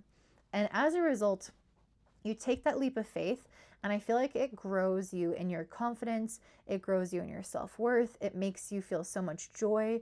This could be an experience of like traveling with the Sun card, or maybe having children, or doing something else that like branches off your life in a way that feels vibrant, in a way that feels like it grows you or uplifts you in some degree. Excuse me. From this place, you come into Six of Pentacles and Hermit. So I think that this really pays off for you. And you can see that with the Six of Pentacles. This is a card of generosity. So I feel like you get into a place where you have an abundance, where you have so much to give as a result of feeling so good, or having so much money, or reaching some type of success, that you're like, now the cup spills over. I can give more to you or to other people now that I have so much for myself. So I feel like this really, this is just a really balanced thing. I love this with the Justice and the Six of Pentacles. Both of these are about like fairness, equality, things being reciprocal. And so I feel like life is going to finally feel more reciprocal. Like you have relationships that you trust them and they trust you and they're worthy of that trust. You have a career that you put effort into and then you get like the results pay off for you. There's some kind of thing with that. Usually Saturn in the 8th house, I would predict it to be quite challenging. For some reason, that's not what I'm seeing in your cards. So after you come into this energy of the Six of Pentacles, where you're like, I'm overflowing, I have so much to give, then you go into Hermit mode. So there's something about the Hermit that is like, so, okay, this reminds me, when I used to have a horse, people would say that when horses are chewing, that's them thinking. And there's something about this Hermit that feels like that, where you're chewing over or mulling over your experiences. So you took some leap of faith, you had it pay off, you're overflowing, and then it's like you're kind of going into like a little bit of a retreat, and you're doing the integration. You're making sense out of what just happened. You lived a bunch of life, and now you're processing what you've lived. You're making meaning out of it. You are making wisdom out of it. You are acquiring more self-knowledge as you reflect on your past experiences. And it's creating an inner change where you kind of, you're going within and you're realizing, hey, maybe I believe different things about myself now or about life now, because I took this leap of faith and was able to have a good outcome. So what does that now mean about my perspective of myself and my capabilities, or my perspective of the world, or my ability to trust, or whatever that is going to look like for you as a person? And this mouse card speaks about following your dreams. So there's something here where, again, I feel like this Fool card, you're going to follow your dreams at some kind of point, and it's going to pay off for you. And when you get to the Hermit, after you've like paid back what you feel like you've been given, or you appreciate so much the help that you've had or the collaboration that you've done with other people, then you can come into a place where you are doing this kind of inner research, where you're like, okay, now that all that has happened, that all that has been done, I followed this dream, now I can have like it's like updating your personal software, I guess. Like, okay, that actually worked out well, so now this is how I see myself. Let me pull a clarifier for the Hermit to see if there's any other message, because it's an interesting way to end. Anything else, Spirit, about the Hermit card that you want to reflect? So we have the Judgment and the Ten of Cups. Interesting. So think that, oh, wow. Okay, I did not expect that. Okay, so this Fool card is you following your dreams. Ending in, and it works out well. And ending in the Hermit is a period of like self-reflection. I think what you're potentially reflecting about is needing to, like, awakening to maybe another desire that you have that you didn't consider before as a potential. Like, you took this leap of faith, you followed this dream, and then once it actually starts to work out, you're like, wait, should I be doing this instead of what I was doing before? Like, if you're doing both, for example. So let's say you are achieving some type of success within your career and you decide to go off and try another endeavor in your career on your own outside of what you're doing, and then it works out well and you're like, wait a second, maybe I should make this my full-time thing because this actually makes me really joyful. Or you can have some awakening where you find some like combination of the two. It doesn't have to be either or, but there is a sense of like realization of, hey, what makes me happy? Let me think about what really, really makes me light up, what would bring me joy in my life with this 10 of Cups. And this could even be, hey, I want to make a shift and start a family, because 10 of Cups is like a family card. You have quite a bit of like family card. It's also like very the strongest amount of emotional fulfillment that you can have. So I just think that something is going to work out well for you, and it's going to bring you back to the drawing board where you're going to realize, like, you're going to self-reflect more about what you really want and need in your life when you start to realize that a lot more is possible, or what you, maybe another avenue is possible that you hadn't considered before. So that's what I'm seeing for you, Virgo. I hope that this is a positive and uplifting message for you guys. Again, Saturn in the 8th is usually not that great, but it looks like it's going to be very proactive for you and very helpful and constructive for you. So I'm excited about that. If this is helpful or if this resonates, please let me know in the comments down below. I always read them and they mean so much to me. That's literally why I have this YouTube channel, because, you know, you just see numbers of people watching and that I don't really know like what's on the other side. So when you do comment, that is really helpful to me to keep going, because I can see that someone's on the other side of that screen.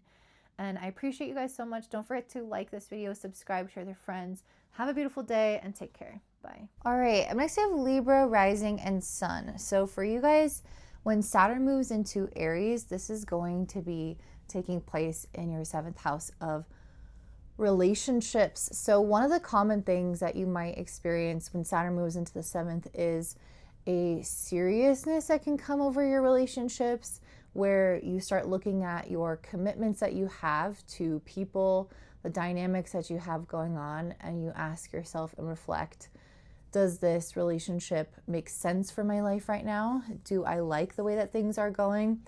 Do I see this person in my life long term? Do I need to mature or advance my relationships in some way, or my dynamics with others in some way? And it's a time of just deeper reflection on the things that go on with you and other people. So let's dive into the cards, and I will relate this back to the astrology. So we start off with the 3 of Swords and the 9 of Swords.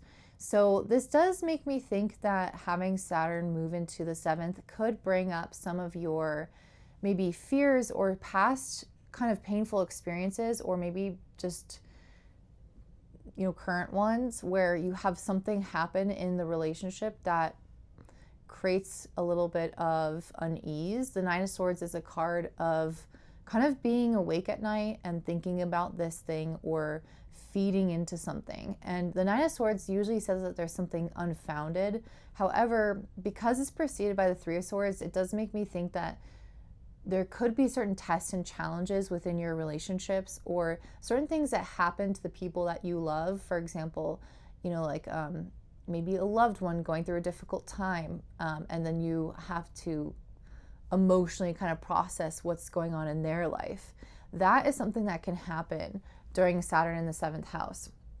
Or there could be strain put on the relationship dynamic until you can learn how to kind of strengthen the relationship and the bond. And so this 3 of Swords and 9 of Swords could represent the emotional test and challenge of having Saturn put these burdens onto your relationship. and what that might do to your own psyche initially. I do think that this is going to be kind of like an introduction of sorts, or it could even represent things that have already happened.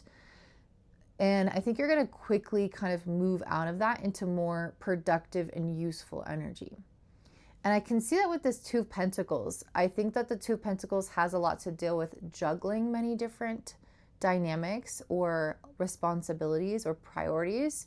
And I think that there is going to be some kind of shift in your dynamic with people where you start to feel like things come into more of a balance, or where you start to shift the priorities within the relationship to create a greater sense of ease. So if, for example, let's say like somebody in your family got hurt or got sick and you needed to take care of them and this was upsetting to you, this could look like you shifting your priorities to make sure that you take care of them, and then this alleviates the stress as well as seeing them get better.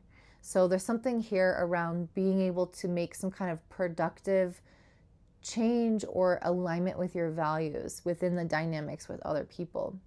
This could also represent needing to get better at balancing your dedication to yourself and your dedication to your relationships, because Libra, you can sometimes have an imbalance there. And when Saturn is moving to the 7th, sometimes this can kind of go two different ways. Sometimes it can create isolation where we have less connection with others, or we have to work harder to connect with others. Another interpretation of Saturn in the 7th can also be that our relationships require more of us. So people need more from us. People need more help. They need more of our time, of our effort, and they maybe don't give as much back. So this Two of Pentacles could also be kind of figuring out how to shift your time and the way that you balance yourself versus other people as a priority in your life. Then we have the Eight of Wands. So I feel like this is going to go really well for you. This shift is going to help you alleviate the stress and move like quickly within that relationship. So things will progress well. So if this is a new relationship, this is advancing that relationship, maybe moving in together. Or if you've been having certain issues go on, this is you kind of speeding past that and being able to resolve that. But there's this feeling of like life kind of supporting you in getting over something or surpassing something with greater ease, and for things to progress in a way that feels, positive, but also uninhibited. So if something has felt quite blocked, which Saturn can tend to do, I think that shifting your priorities or the way that you balance things or how you approach relationships could be the thing that unlocks that block. And with the High Priestess and the Six of Cups, I think that something else that will unlock that block is taking the time to kind of look at your child self. The High Priestess card speaks about things that are often happening behind the veil or not really obvious to the naked eye. So these are emotions or, spiritual experiences or things from our past that affect us that aren't visible. And with the Six of Cups, this speaks to our childhood or children in general. So some of you guys could be having a kid with somebody, and that could grow the responsibility there. But for others of you, this could represent needing to kind of process something that has already happened in the past that has affected this Three of Swords energy, where maybe somebody reopened an old wound from childhood. Or it could represent processing literally this event with the Three of Swords where somebody disappointed you or something happened. So it depends on the timing of this, like if this is talking about something from the past already. But the Six of Cups is you being able to kind of emotionally sit with and understand and process all the things that have happened within the dynamics of people that are affecting you unconsciously. And I think that with the Eight of Wands, again, this will help you feel like the relationships in your life don't have as much friction, or they're unobstructed and they have greater ease, and like you just kind of flow with people. So doing this work is going to help you get there. And I feel like the outcome card is this one. It's interesting that it's kind of in the middle, though. It makes me feel like you'll see progress a little bit earlier on, and then you'll continue to do deeper work as a result of seeing that progress. So the second row of cards, you have Four of Wands, Three of Pentacles, a Star, Nine of Cups, King of Wands, Knight of Cups. So this also feels quite relational. So we have the Four of Wands. This is a card of celebration, of union, of marriage, of feeling like you are really getting along with people, or things are like going quite well in your life. And I see that with the Three of Pentacles next to it, that I think that this initial struggle here with the Three of Swords is going to pave the way for really working quite well together with somebody else. So this could mean that you maybe attract better relationships, or that you improve on your existing relationships and start to function a lot better together, like more harmonious energy, more of this understanding and just positive energy towards one another. This might be something that comes as a result of the entire transit, or you could see the fruition of results during it. So this looks like working really well together. If this is speaking about actual work collaborations, like teamwork for a job, I also see that going really well. So this could speak about you working for a company or with, certain teammates. It doesn't just have to be a specific kind of relationship. It's really any relationship where you need to collaborate well. With the Star and the Nine of Cups, I think that this is going to be a very healing experience for this to go so well, or for you to learn how, like the tools of the trade, like how do I learn how to prioritize and balance things correctly? How do I have maybe the right priorities or boundaries? And once you kind of get that, you have the tools. And then from there, I think it's going to give you a lot of hope, a lot of perspective, also a lot of alleviation of fear or wounding of the past, where you start to realize, hey, like things have gone really well. I can anticipate that in the future, other relationships will go well. And so it feels like this true healing experience where you're able to release, the Tower moment that happens before the Star, which is kind of reminding me of this Three of Swords. You're able to release this fully. So that looks like really this shedding of the past. And that is going to open your horizons up. With the Nine of Cups, this is a wish fulfillment. So if some of you guys are single at the time that this Nine of Cups energy comes into play, I could see you meeting somebody who represents this kind of King of Wands / Knight of Cups energy. If you are single at this time of watching this, you might even encounter two options where you have either somebody who embodies both archetypes, or you might have two different people to choose from. One might be a little bit more like career advanced or entrepreneurial, while the other maybe is a little bit more kind of romantic, or has this kind of poetic side to them, or an artistic side to them. So like a dreamer versus maybe somebody who's a little bit more, I was going to say narcissist, not a narcissist, but somebody who's really like achieved a lot and they know they're good, if you know what I'm saying. So that's just a message for some of you. I also think that the Nine of Cups could represent some type of wish fulfillment around these energies that you could embody within the relationship. So it could bring in a lot more romance and passion into the existing relationships that you're in, or you could feel a lot more like idealized. So the Nine of Cups is an idealistic type of personality, or a theme or an energy within the dynamic. So even if this isn't romantic, this could speak to having some type of blissful experience, or having like a creative, match, something of that nature, where there's a lot more of this excitement and like liveliness in the energy of the relationships. And you guys could also yourselves be embodying a lot more openness and extroversion and emotional depth and openness as well, as a result of this healing. Like something is going to happen for you that is what you wished or wanted in the relationship, and it's going to open you up to these specific experiences. Your animal cards are Ladybug, Fortune, Gratification, Wishes. I feel like this really speaks to the Nine of Cups, where you're going to have a very fortunate turn of events.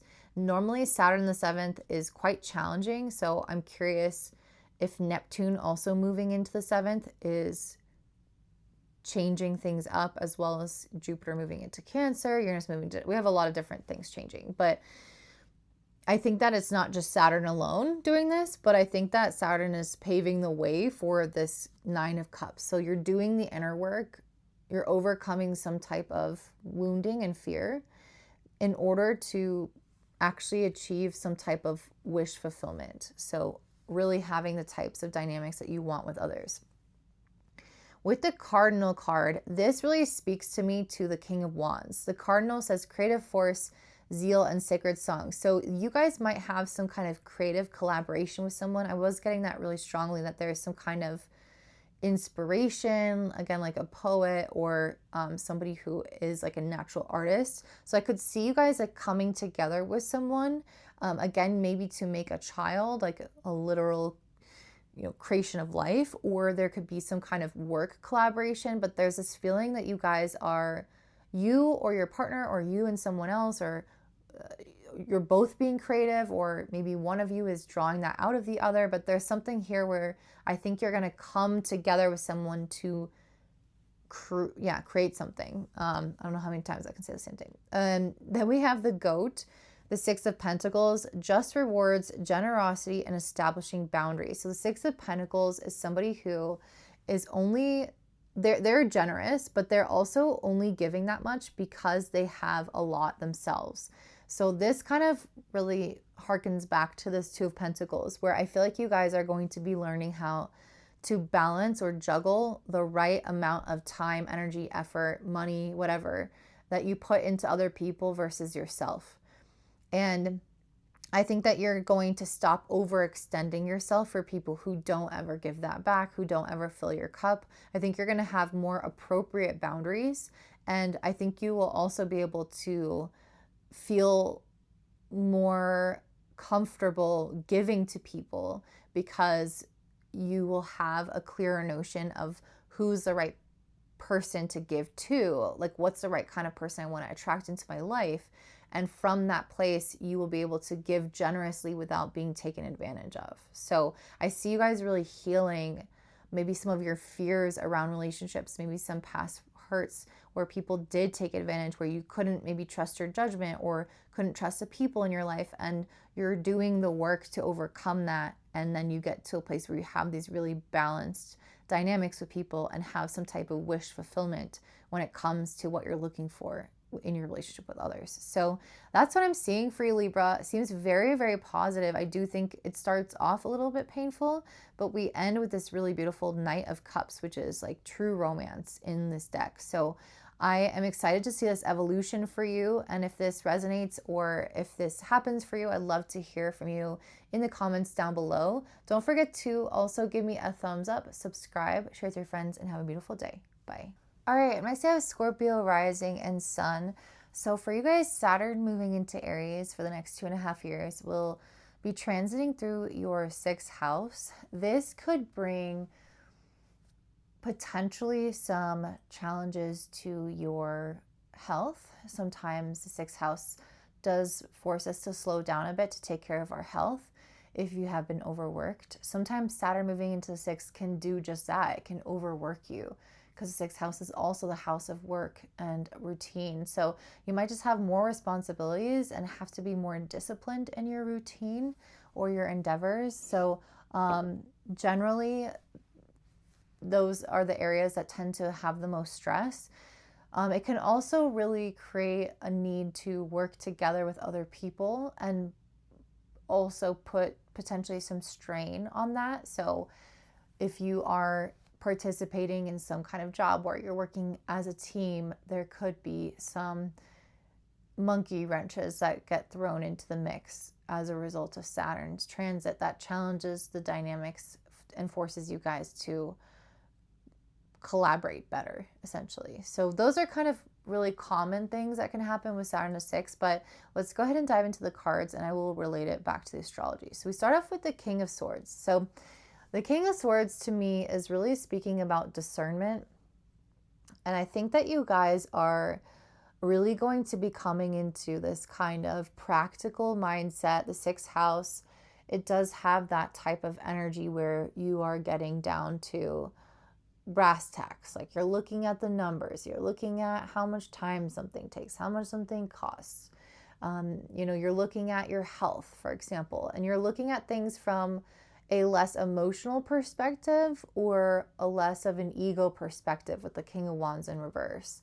And it's helping you make more logical and helpful decisions for yourself because you know what you can and can't do within certain realistic parameters instead of overlooking things or being unrealistic or wishing things to be different or whatever it is. I can see you guys committing to understanding something or learning about something or making important decisions or being more disciplined, especially within the mind. I could see you being, this could potentially be a little bit stressful, but I can see you I can see you leaving this Saturn and Aries experience with having a much more disciplined mindset where you're able to kind of make decisions for your life without, especially maybe these cards are playing in together.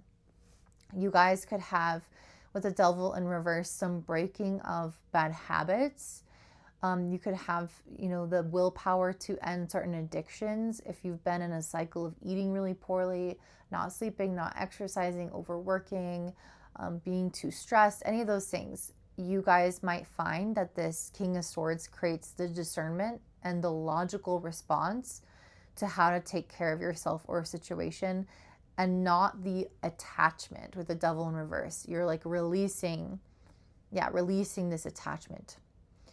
So I'm going to interpret these cards together then, these rows. So up next we have the Two of Cups and the Tower. So I do think that some of you guys could have some major shifts in your relationships. It is a potential that you guys might need to make some, I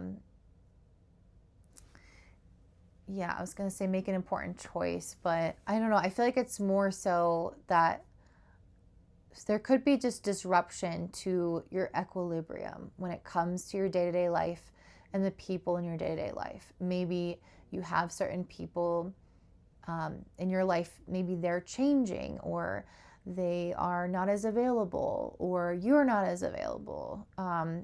There could be just shifts in your relationships in general. It might be a little bit, like it might throw you a little bit emotionally if that is what's going on. So it's going to be important to be adaptable, and you're going to have some things come in for you later. So if that's the case, don't focus on that. This could also indicate that new people come into your life and also equally cause a disruption. So having like a new partner come in and then that reorients your life around that person, or having some kind of change within your relationship with somebody like a family member or again a partner or a close friend that reorients your life or changes your perspective or changes your path. There's something here where the people around you are either going to come or go, or they're going to influence you in a really significant way that changes your life path. So your day-to-day life is going to change because of somebody else's life, either leaving your life, adding into your life, or because their life changes and you look at your own life as a result of that. So significant influence as a result of the people around you. Up next, we have King of Wands in reverse and Queen of Wands upright. So this to me feels like somebody who is maybe getting, I feel like this energy is reminding me of ego in some type of way. So I don't know what this is referring to, but I feel like you guys might be pursuing something or involved in something that is a passion of yours, an interest of yours on a deeply personal level, or something that you are putting a lot of stake in when it comes to your sense of self-worth. And I feel like you guys, with the King of Wands in reverse, might kind of start at a deficit when it comes to your confidence. You might feel like, I have to work super hard, or maybe you do pursue it, but you doubt yourself, or maybe you delay pursuing it because you're not sure, or you just encounter certain stumbling blocks. But whatever this is, I can really see you guys coming into a greater sense of like flow and confidence and self-worth and creative inspiration the further that you get into this. So Saturn in Aries is going to help you work through some of those mentalities that could keep you feeling a little bit small, or feeling like you need to prove yourself by overexerting yourself. Then we have the Empress and the Four of Swords. This to me feels like you guys are going to learn a little bit more the relationship with rest. The Empress is somebody who receives, and the Four of Swords is somebody who rests and reflects. So I feel like you're going to have to kind of come to terms with the idea of still being able to manifest things or have things come to you without you having to push, or exert the whole time. So this is very much an energy of somebody who understands that even when I pause, even when I rest, even when I take care of myself, I am still taken care of by the universe. And that's going to be super important for you to realize. And from that mentality, we have Ace of Pentacles and the Chariot. So from that point where you rest, you will actually get some kind of new opportunity that helps you move forward very quickly in your life. It's going to be something that picks up a lot of momentum. It could get you quite a bit of recognition. With this ending in the Wheel of Fortune, it's something that truly turns the tide of your success. And the Sun card especially, this talks about triumph, hard work paying off, hard work creating good luck. It's like your past efforts are accumulating. They're not lost when you rest. The past efforts, the reputation that you've gained, the time that you put into something, those things are not lost when you rest, and instead they're put into the bank of life as an investment, and they accumulate interest and grow into something substantial with this Wheel of Fortune and the Sun card, into something that can develop some type of career success, some type of longevity, some type of momentum in your career or your so I can see my alarm went off like right when I was talking about that. So I can see that it's like the time is now for some type of massive career breakthrough or having some type of success, again, for the past efforts that you've put into something.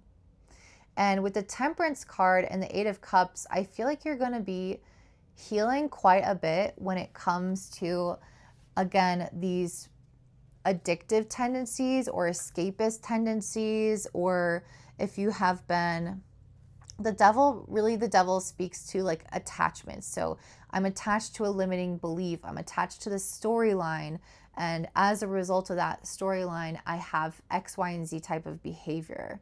So the Eight of Cups to me is you guys finally leaving those stories behind, those behaviors behind that kept you stuck or kept you small. Or maybe kept you feeling like I have to work hard and I can't rest, or having trouble with believing in yourself and attaching so much of your ego to it and not actually feeling inspired and like in a good place. I feel like you guys are going to come out of a phase of like, I have to work super hard to prove my worthiness, and into a place of, hey, I am inspired to work because I'm creative and this is fun for me. And I also rest when I need to rest, and opportunities still arise for me to be successful. So that to me indicates that you're coming into a really balanced perspective when it comes to work. And it's going to help you walk away from the limiting beliefs and attachments that made you feel like you couldn't be in a balanced state when it comes to work. So that's what I'm seeing for you, Scorpio. I hope that resonates. If it does, let me know in the comments down below. Don't forget to give me a thumbs up, subscribe, share with your friends, and have a beautiful day. Bye. All right, next we have Sagittarius rising and sun. For you guys, Saturn moving into Aries will be in your 5th house. This is going to trine your ascendant. So that does become a little bit more constructive when we have a planet moving through the 5th house for the development of yourself. So the 5th house and Saturn here can represent putting further effort into children, having children, or developing them if you already have them, or if there's a creative project that you're interested in, this could be putting energy into that. This could also represent pursuing more seriously your dating life and kind of looking at your priorities and values there. This could also look like developing more hobbies or taking certain things more seriously when it comes to pleasure. Like, hey, I don't spend enough time doing X, Y, and Z fun thing. I need to make time for that now. It could also represent taking traveling more seriously and going on more trips, or feeling like that area of your life could be restricted as well, because Saturn creates sometimes some type of delay or hardship for us to overcome as we realize, hey, I need to develop this area of my life further. Okay, so that's kind of like the general overview. Let's go ahead and dive into what this is going to look like through the cards, and I'll weave it back in with the astrology. So we start off with the Hermit card. The Hermit speaks about somebody who's going through a period of introspection. I really feel like at the start of this Saturn and Aries, you guys are going to be going through a little bit of like a pause in your life. There could be something going on that maybe you're at a crossroads with, that you need to re-examine, that you need to make a plan with. It's interesting because usually the 5th house is the house of like instant gratification and doing the things that you want for, today's sake. But with the Hermit, the Hangman, and the Two of Wands, I feel like you guys are going to be actually in a mode of kind of taking some time out. Maybe you're going on a staycation, or just setting some time alone for you to process certain things in regards to your future. What do I want? Where am I going? What are my priorities? What's important to me around what I achieve in my life? What do I really desire? What do I really crave? And so I think that you're going to be doing this kind of soul searching at this point. Again, pausing in this moment to look at your life through a new lens of, am I happy? Am I having the right balance of things in my life? Does it look the way I want it to look? And if it doesn't, with the Two of Wands, this is about making a long-term plan for cultivating more of the energy that you want to experience, or the things that you want to experience. So this could be, for example, if you've been single and you've been alone for a long time, this could be realizing I need to take dating more seriously and put myself out there. Or if you have always wanted to write a book and you haven't gotten started on that yet, this could be you deciding, I need to carve out time for this. How do I make this a part of my life?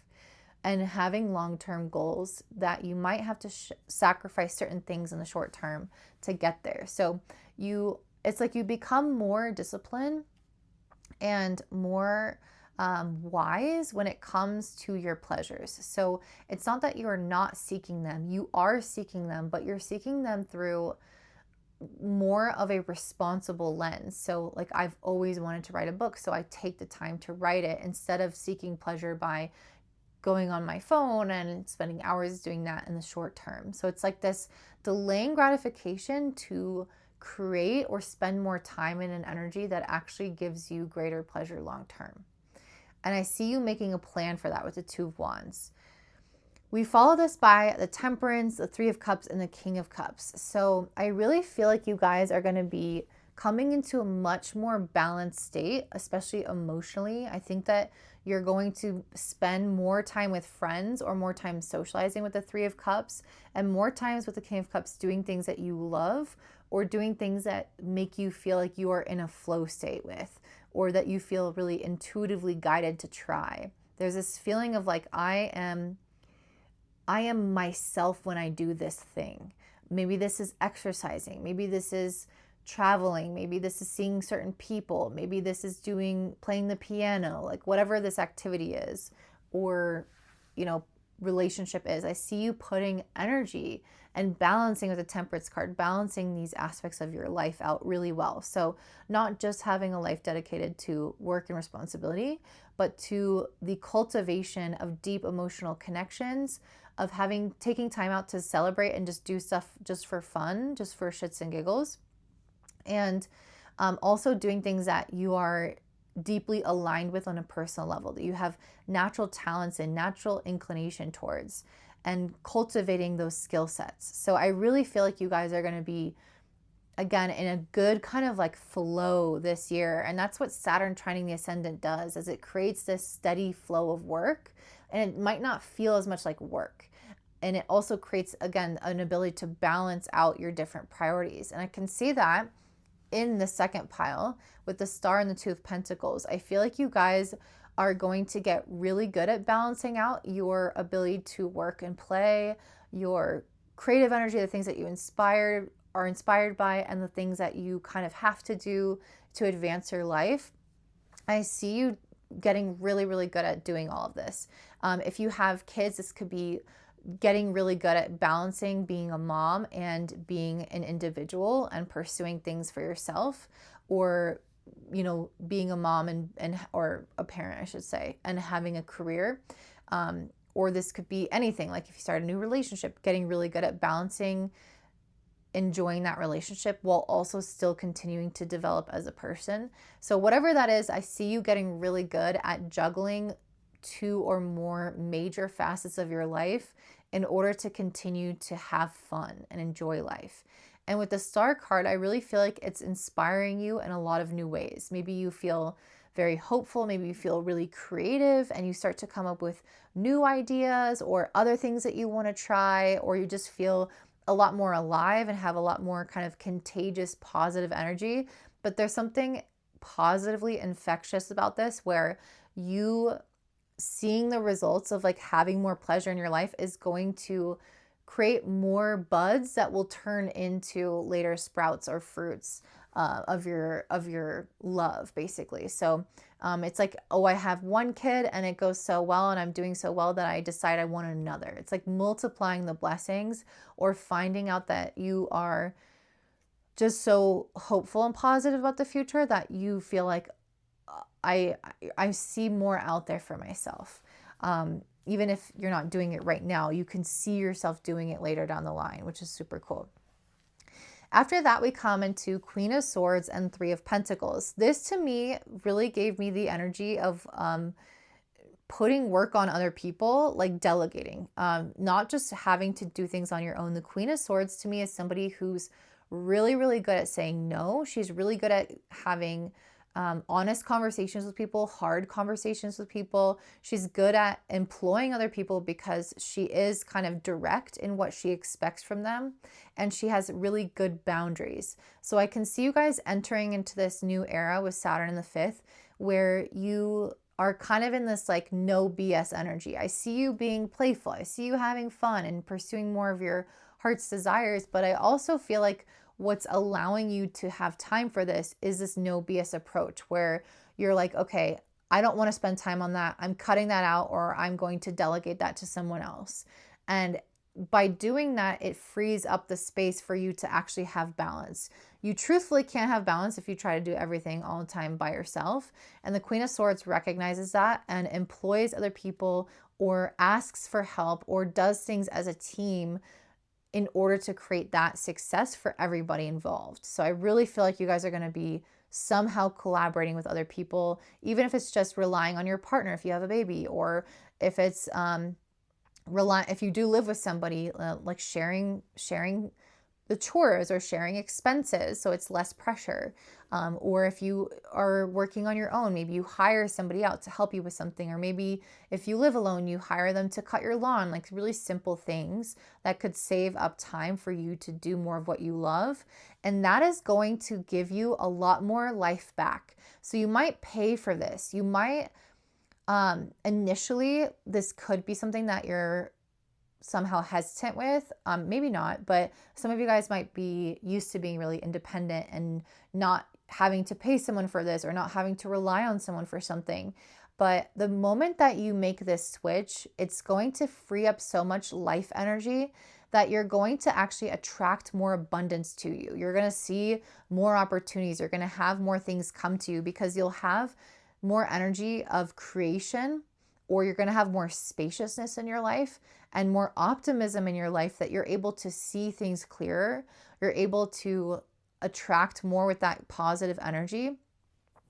and feel more joy and creativity, that you can problem solve if there's an issue. You're not in hustle mode, and because of that, because of support, you have the space and the time to think about higher level problems and resolve them, or at the very least feel like life is giving back to you. It's like honestly looking at, what is true wealth. And I think some of what true wealth is having time. And sometimes we confuse that with just having money. And I think that you guys are going to realize that true wealth is having time, and obviously enough money to survive and to thrive. But I think that you'll realize that there's so much more abundance outside of that little money that you sacrificed here, that it gave you some other type of abundance as a result. And it ends with the Eight of Pentacles. To me, this is somebody who makes time to develop maybe another skill. The fifth house can really represent like a natural talent that we have. And when Saturn moves through there, we can develop or further develop that natural talent. So it doesn't have to be something that you make money with. It could eventually, but it could be something entirely different. Like, again, if you're becoming a mother, this could be your natural talent of being a parent. You have more time to dedicate to that. Or this could be something else entirely, like a creative interest or anything. But I feel like it's going to free up that space for you to have a desire to pursue what you might be really inherently good at. And that could actually pave a way for something more substantial in your future. So your two animal cards are the snail and the frog. So the snail says pacing, steadiness, and coiled energy. I feel like this speaks a lot to what I've been talking about. I think that your focus this year is having a well-balanced life, for realizing that you can have these really beautiful moments with people that you love, invest more in the things that you love, and delegate, and not make everything such a priority. If it's not make like hustle culture or capitalism or having more money or having so much savings that you don't actually have any time to do things that you love. If that's a thing for you, I see you guys coming into a steadier pace of life, a more balanced pace of life, and realizing it's okay to spend money on help, or to spend money to go out with friends, or to do fun things in life, and not just be, dedicated to being responsible or saving or making sacrifices.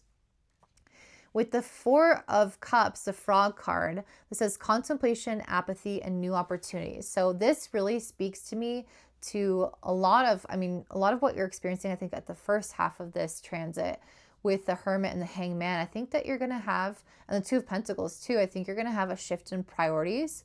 And you're going to realize, almost like a little awakening, you're going to realize how important it is to take your own joy in life seriously. And you might realize that I don't want to do this. I actually want to remove this responsibility entirely. Or again, I can't, so I'm going to delegate this to somebody else. So Four of Cups is saying, I don't have to engage in that. And instead, I want to engage in this thing that really excites me, that thing that really builds me up or brings me joy.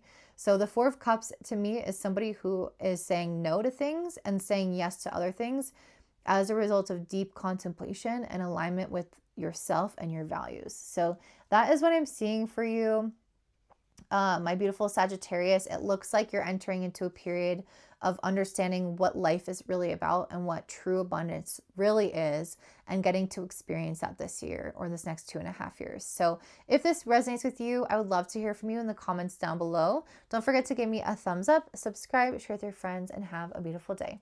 Bye. All right, up next we have Capricorn rising and sun. So for you guys, Saturn moving through Aries for the next 2.5 years will be moving through your fourth house. In astrology, the fourth house has a lot to deal with our home, our roots, our family, our connections with where we come from, our home country, and our past, especially our emotional past.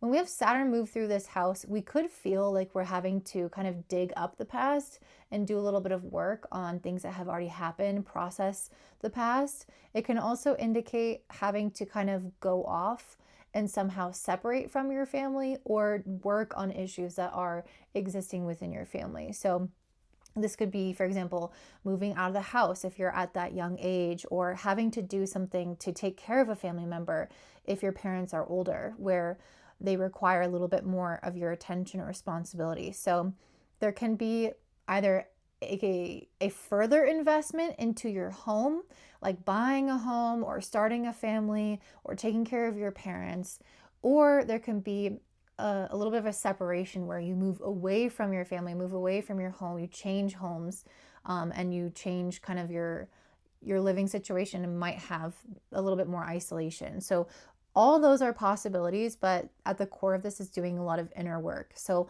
let's go ahead and dive into the cards, and I'm going to relate this back to the astrology. So we start off for you, Capricorns, with the Six of Cups in reverse and the Three of Swords in reverse. So this is a card that speaks about the past. When it's in reverse, it does indicate that the past is kind of carried forth with you. And that's why I was really thinking, you know, Saturn in the fourth, there could be quite a bit that you're still having to process around things that have already happened. I do think with this Three of Swords in reverse, though, that a lot of what's happened is something that you've kind of already felt the brunt of those emotions. You've already kind of accepted what's gone on in your life. Like maybe this is something from childhood or from quite like a few years ago or quite a long time ago. So I do think that you've come into a place where you're no longer actively kind of mourning the situation. However, there's something in your life that I think you are needing to separate from. There's some residue from the past that is influencing you currently, and Saturn moving through the fourth house will help you do that. This could represent breaking free from family patterns. This could represent breaking free from even where you currently live. If you've been kind of stuck in one energy and you need to get out and get moving, this could represent that. If you are stuck in one emotional mode, or if you're kind of reliving certain experiences or fearful of experiencing something again, and kind of being cautious, I guess, with your heart. All those could be carrying examples of carrying residue of the past. So I see you guys needing to kind of break free from something and then go on and establish something of your own. With the Queen of Pentacles here, this represents this, and the Nine of Pentacles here. Both of these cards really represent somebody who is good at kind of standing on their own 2 feet. The Queen of Pentacles in particular can represent kind of like the mother archetype, the mother that works. So the person who's really good at caring for their home, their family, their emotions, taking care of things around the house, while also going out and getting that bag, making sure that they are moving ahead in the world, making a difference, financially advancing. So that's the Queen of Pentacles, somebody who's really good at getting all of those things under control. And that's no easy feat, right? That's something it takes a lot of effort just to maintain one area of life, let alone 2 major areas. So I definitely feel like you guys are meant to be coming into a phase where you are kind of letting the past stay in the past, and you're getting more on top of your shit in a way.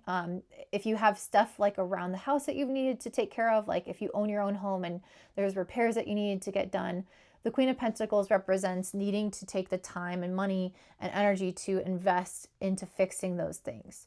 Or if you've been needing to save money and create more security for yourself, this card can represent that. Or if you need a better work-life balance, this card can represent that. Or if you need to take care of your kids or something with your home, again, it can represent that. So there's something here of like getting your ish together. And I think that this is a very practical energy, but this has to come after the emotional processing stuff. So not that again, I don't think there's a ton of emotions to still process, in the sense that you're not really going through the situation now, but I think it's something that the residue still affects you. So once you kind of get rid of that through therapy or however else you do it, you'll be able to be more practical and kind of get down to the brass tacks of what needs to be done in the material world. Then after that, we have the Temperance card.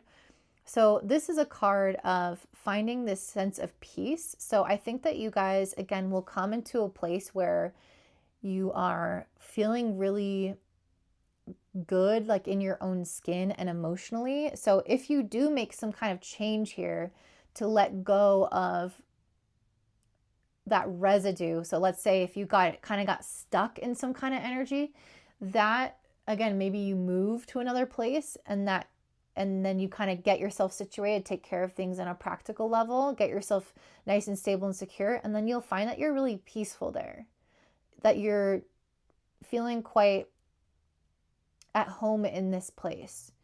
This is just an example, but this is a physical example of moving out of a stuck energy, a stasis, or an attachment to a past storyline, and restabilizing yourself in a new space, even if it's just in a mental and emotional space, or it could be a literal change in your environment or your career or anything, or with your family. And then you come into a place where you're at a lot more peace and a feeling of like being able to fill up your own cup. And some of you guys could even meet some new relationships here, though I don't think that's this card's focus. Once you are at this place of kind of being at peace with yourself, I see you taking more chances out in the external world. And this could be also because you have Jupiter moving into Cancer as well around this time. I have to double check when it's happening, but I know Jupiter's moving into Cancer in the summer. I just need to check. But regardless, that's going to be very influential for you because that's your 7th house of relationships. So I see that Jupiter in Cancer is kind of overlapping with this reading here with the Page of Wands and the 3 of Cups. I see you guys, once you're in this settled and peaceful place where you feel like you are really taking care of yourself, I feel like you're going to go out into the world and start to put yourself out there. This could look like going on dating apps or going up to meetup groups or going to a sports club where you do, or some kind of thing where you do like the same type of activity together. I do really recommend pursuing some type of group endeavor for an interest that you have. This could be like even going to work and hang out with people that you work with, or maybe that doesn't suit everybody, but maybe you go to a school or you join some kind of organization or function. But there's something here of like gathering together with people and being more extroverted that you are being called to do.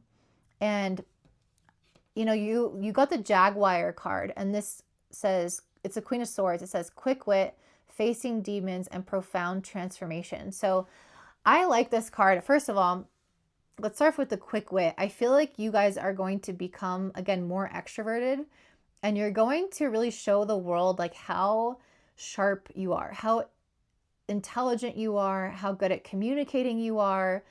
Again, you could be really witty, or you could be very honest. You could be very deep. There's going to be something here where you're going to impress people with the way that you put yourself out there, or the impression that you make. And this is only going to happen because you've done this transformation of letting go of, you know, the demons, as this card says, of your past. So again, maybe you've been a little bit more reclusive. Usually Saturn in the 4th, I would think that you would continue to get reclusive, to be honest. But I think it's different because Jupiter's in the 7th. So there is a little bit of an energy here of needing to potentially go within and have some separate time by yourself, do stuff on your own in order to kind of break free from whatever this stuck energy is on an emotional level. Like, again, maybe therapy or journaling, or somehow processing this on an internal level. But then it's like that transforms all of the energy into an external extroverted level. And then you're able to meet new people from a lens of feeling lighter, feeling freer, feeling more sociable. And this Queen of Swords represents that transformation. And I think you're going to get a lot better at communicating honestly with people as well. And having also clarity around, you know, what you want or expect in relationships in general. So this could involve, again, potentially some type of move or change in your dynamics with your family, if there is something on the physical reality, or it could just be an emotional occurrence. So the second set of cards, we have Page of Cups, Wheel of Fortune, King of Pentacles, 6 of Wands, 9 of Pentacles, Ace of Pentacles, and the Eel. Okay. So let's start off with the Page of Cups. Again, with having the Page of Cups and the Six of Wands, I mean, normally I don't think of the Six of Wands as a marriage card, but in this particular deck, they do literally show a wedding on this card. So Page of Cups and Six of Wands being in the same line does make me think that there is a potential for a union here. So if somebody is single or engaged, I could see you guys getting married or having some kind of commitment to somebody, or making a new acquaintance that develops into a substantial relationship, having some kind of offer of love, or even just yourself being in an energy of being like emotionally open, feeling charming, like you're sociable, you wear your heart a little bit more on your sleeve, you're wanting to meet people, and you can encounter people like that as well. So I think that a lot of the Saturn in the fourth house is kind of doing the inner work to help you get to this place of being more open and available on an emotional level. After that, we have the Wheel of Fortune. So there's something here about this, either this opportunity if someone's approaching you, or your own emotional openness and the way that you kind of, it's like you're ready for an invitation from life in any capacity. It doesn't just have to be relationships. It could be to follow some kind of creative path or intuitive path. Maybe it's to make some kind of shift in your life. Or again, could be career or relational. But I see you opening like a flower. And as a result of that, we get the Wheel of Fortune, which is somebody whose fate is turning for the better. And there's an X on here, Roman numeral 10. So there's something here about this being some kind of cycle being completed, and now you're entering a new phase. So you're letting go of this past, you're fully completing it and entering into a luckier phase of life. One in which I think you're going to be a lot more financially prosperous. You got King of Pentacles, Six of Wands, Nine of Pentacles, Ace of Pentacles. I think a lot of you guys are going to have some kind of material success here. So yes, there could be a relationship, but I also really feel like this bottom line has something to do with some type of material movement in your reality. Again, I think being more emotionally open is a part of that. So you trust your intuition more. You feel maybe less jaded. You feel more inspired, more excited, and you dive into things based off of what feels right in your gut. And that leads you to a very fortunate cycle. And with the King of Pentacles, if this is talking about some type of career success or some type of physical manifestation of your desire or your inspiration, it is something that's going to really take root in a dramatic way. This might be something that you're already working on because of how established this card is. So maybe this is like you're just emotionally in a better spot, and that allows something that you've already kind of worked on to elevate you. So this could be having some kind of career advancement, maybe stepping into a leadership position, maybe getting more visibility, maybe earning more money wherever you are. I feel like you guys are going to have the capacity to hold on to more material success, and that will come as a result of the emotional work that had a lot to do with maybe you kind of not feeling worthy, or maybe having some scarcity or some family patterns or some past instances where things disappointed you, and you're letting that go, and that's creating a lot more like sticky energy where you can grab and hold onto the finances in a way that it feels very secure and very profound. I really feel like you're coming into this energy of like this guy sitting on his throne, like very established again. So somehow like making a name for yourself. And I was saying this to Cancer, was it Cancer? One of the other groups, I was telling them that, when you have I think it was Libra. Anyway, when you have a transit in one house, it will often reflect into the house opposite it.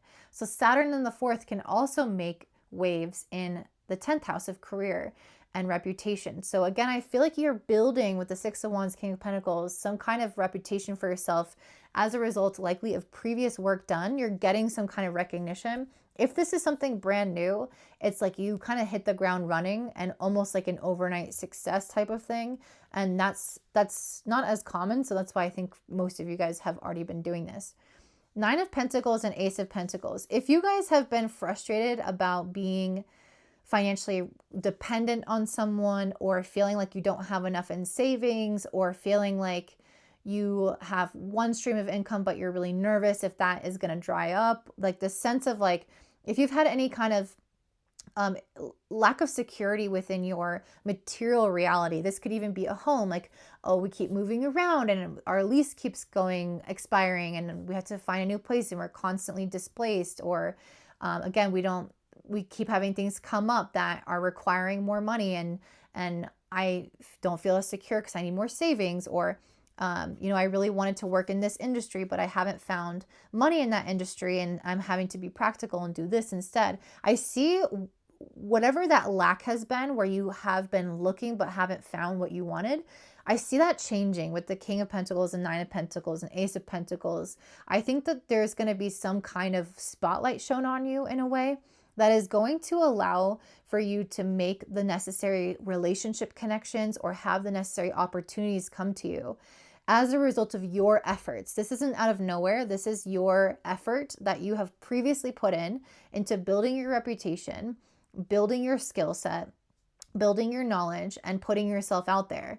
And I can see that with this eel card, with the masculinity, virility, and flexibility. You've been really adaptable. You've taken chances. You've tried to assert yourself out into the world.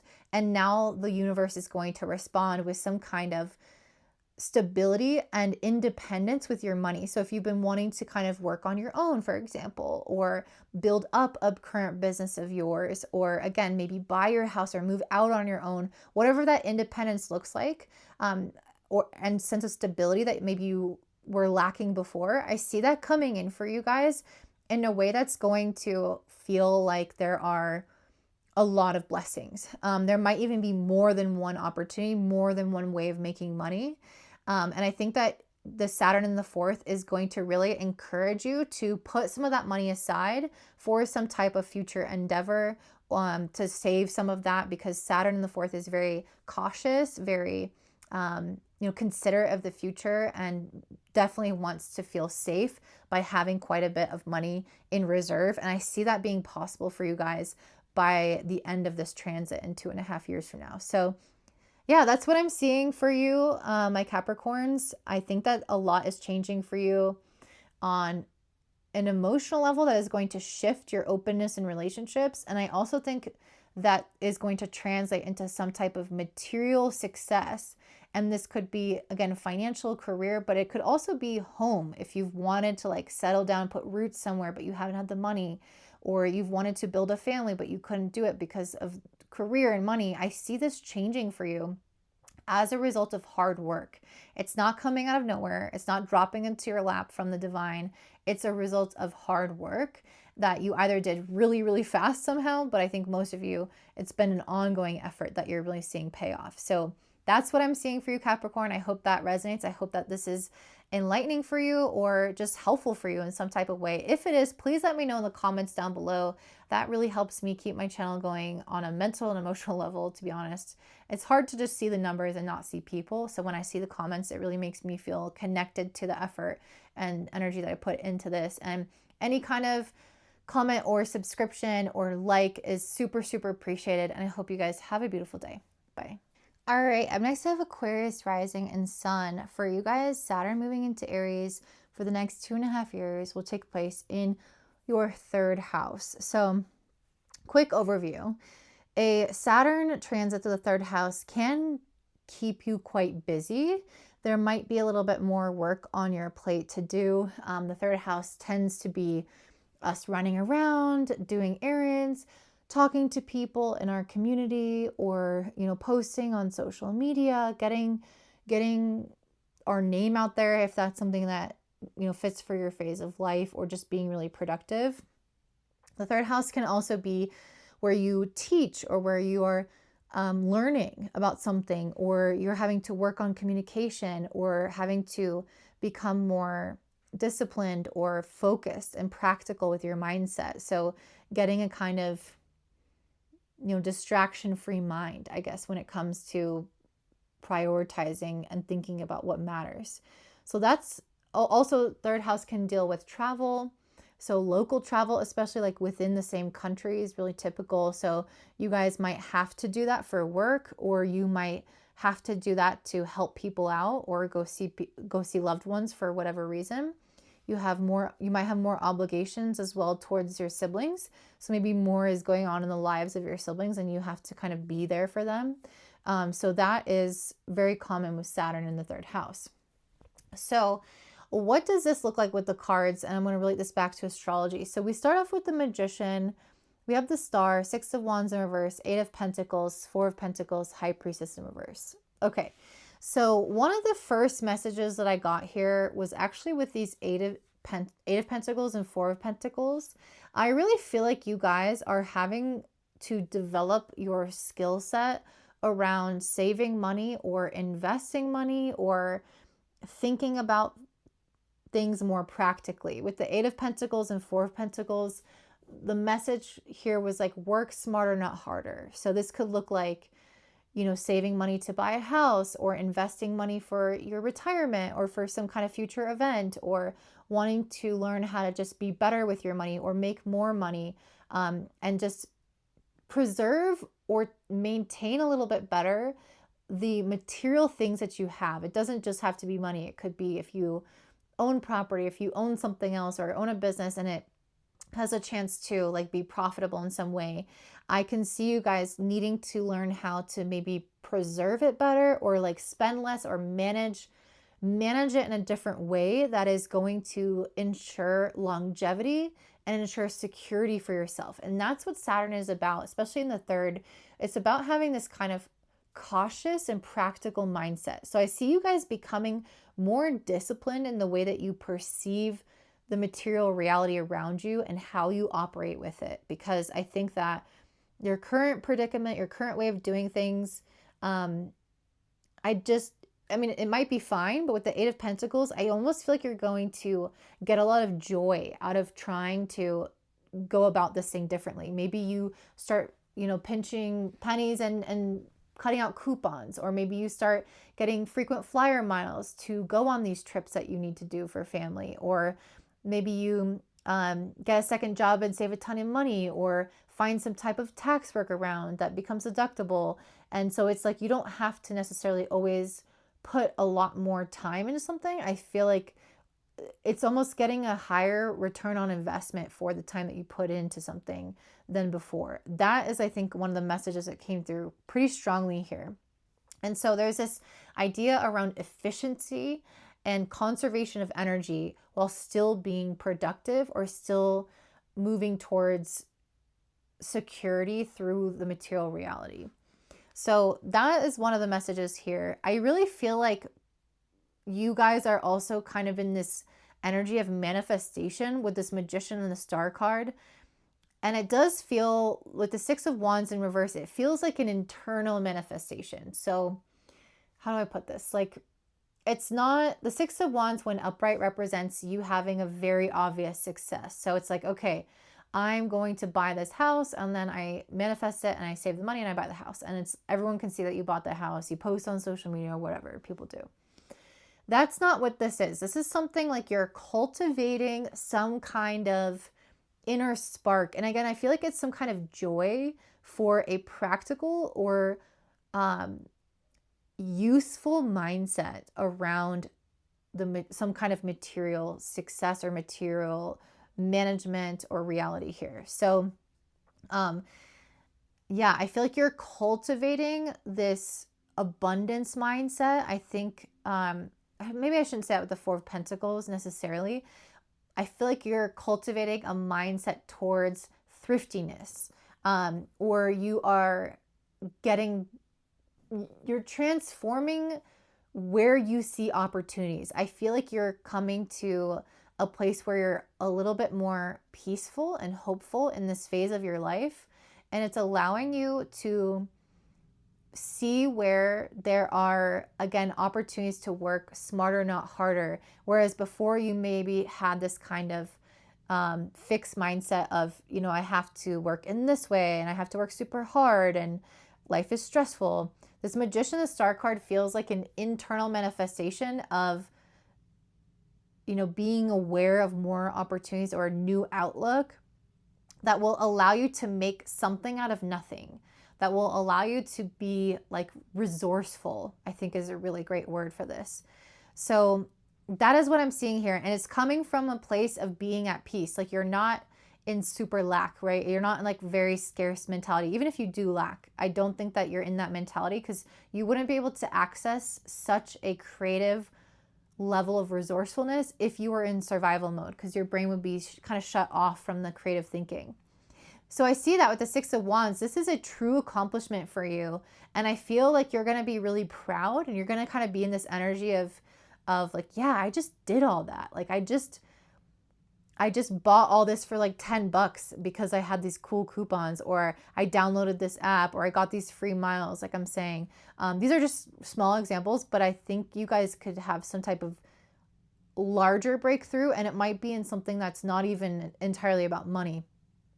So just be on the lookout for this. I see you guys having a internal shift. So keep, I guess, your eyes out for shifts in your mindset and the way that you're thinking. With the High Priestess in reverse ending this pile, I really feel like you guys are going from a phase of maybe like wishful thinking or idealism, or maybe for some of you, it's not always like having a plan for something, or the High Priestess in reverse could indicate, there was a lot of unknown factors. So something like, let's say this is about money. Maybe you didn't really like know where your spending was going, or things kept popping up and you didn't know how to manage it because there was a lot of unknown factors coming up.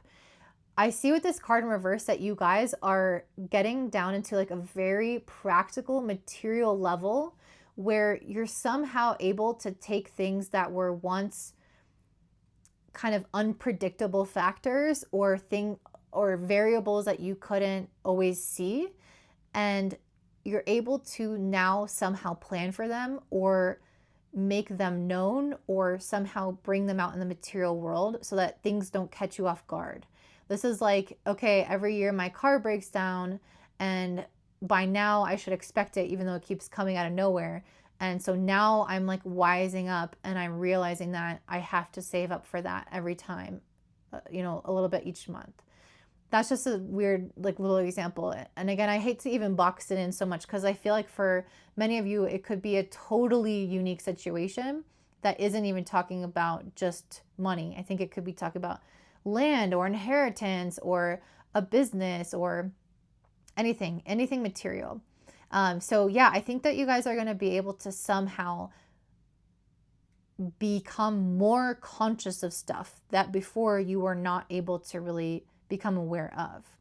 I pulled the Queen of Cups for this pile: visionary, compassionate, and radiance, and we got the jellyfish. So what I like about this card is that this is the jellyfish doesn't, it propels itself, right? It does this little like swooshy thing and can move kind of through the water.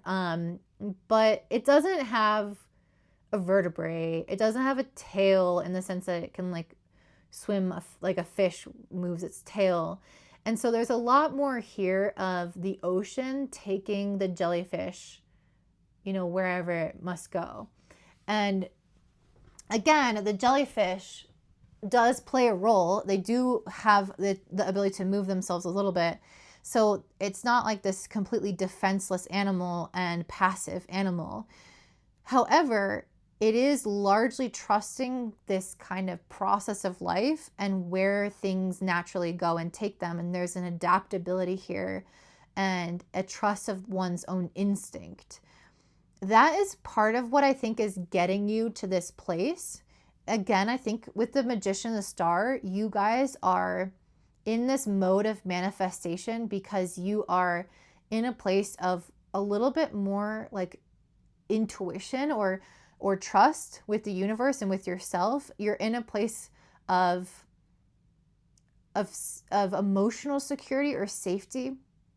And from this like sense of well-being, you are able to slightly direct yourself, but also allow the universe to move and guide you to opportunities to abundance, to ways that you can develop certain skills or make more money or do certain things in different ways in order to create the kind of outcomes that you're looking for. So I really feel like you guys are kind of tapped in right now, and it's because you're in a good headspace. So if you're not in a good headspace at the time of this, because sometimes Saturn in the third can actually create a little bit of like depression, but we also have Neptune moving, already having moved into the third, so it's so different with these two planets together. But if you're not in a good headspace, just know that that's something that will come as a result of this transit and doing the work that's involved with it. The more logical you get, I feel like the easier it will be for you to also kind of reverse the timeline a little bit and come into this place of manifestation. Okay, second line of cards, we have the Ten of Pentacles, the Fool, Nine of Cups, Ace of Cups, Empress in reverse, and Two of Cups in reverse. Okay, so a couple messages here. With the Ten of Pentacles and the Fool card, I do feel like the first messages that came out with this was some of you guys could have some major changes happening within your family. I did mention siblings. It doesn't have to be siblings, but there is going to likely be some type of manifestation happening for people in your family. So like if you have kids, they could be moving, they could get married, they could buy a house. If you have siblings, there could be births in their family, or something else, but it's likely quite positive with the Ten of Pentacles, something that adds to the family, like it adds to that person's happiness or their timeline somehow in a positive way. So that is something I see, like something within the family. It could be happening to you where you like have some kind of financial growth as a result of this material kind of learning and shifting that you're doing here. You could have a totally new kind of financial reality. You could decide to have a kid. You could decide to buy a house. You could decide to invest and it starts to pay off. You could get an inheritance.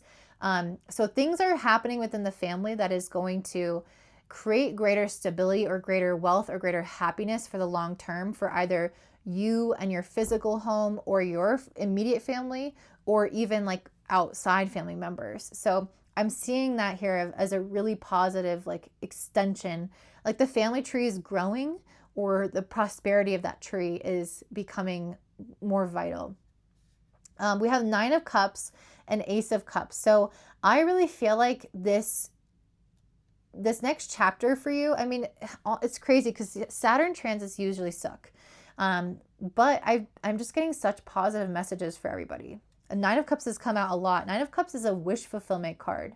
So I really feel like you guys, whatever this Ten of Pentacles is, it's going to open up the way for you to have some type of fresh start, either in your family line, in your home, or within yourself.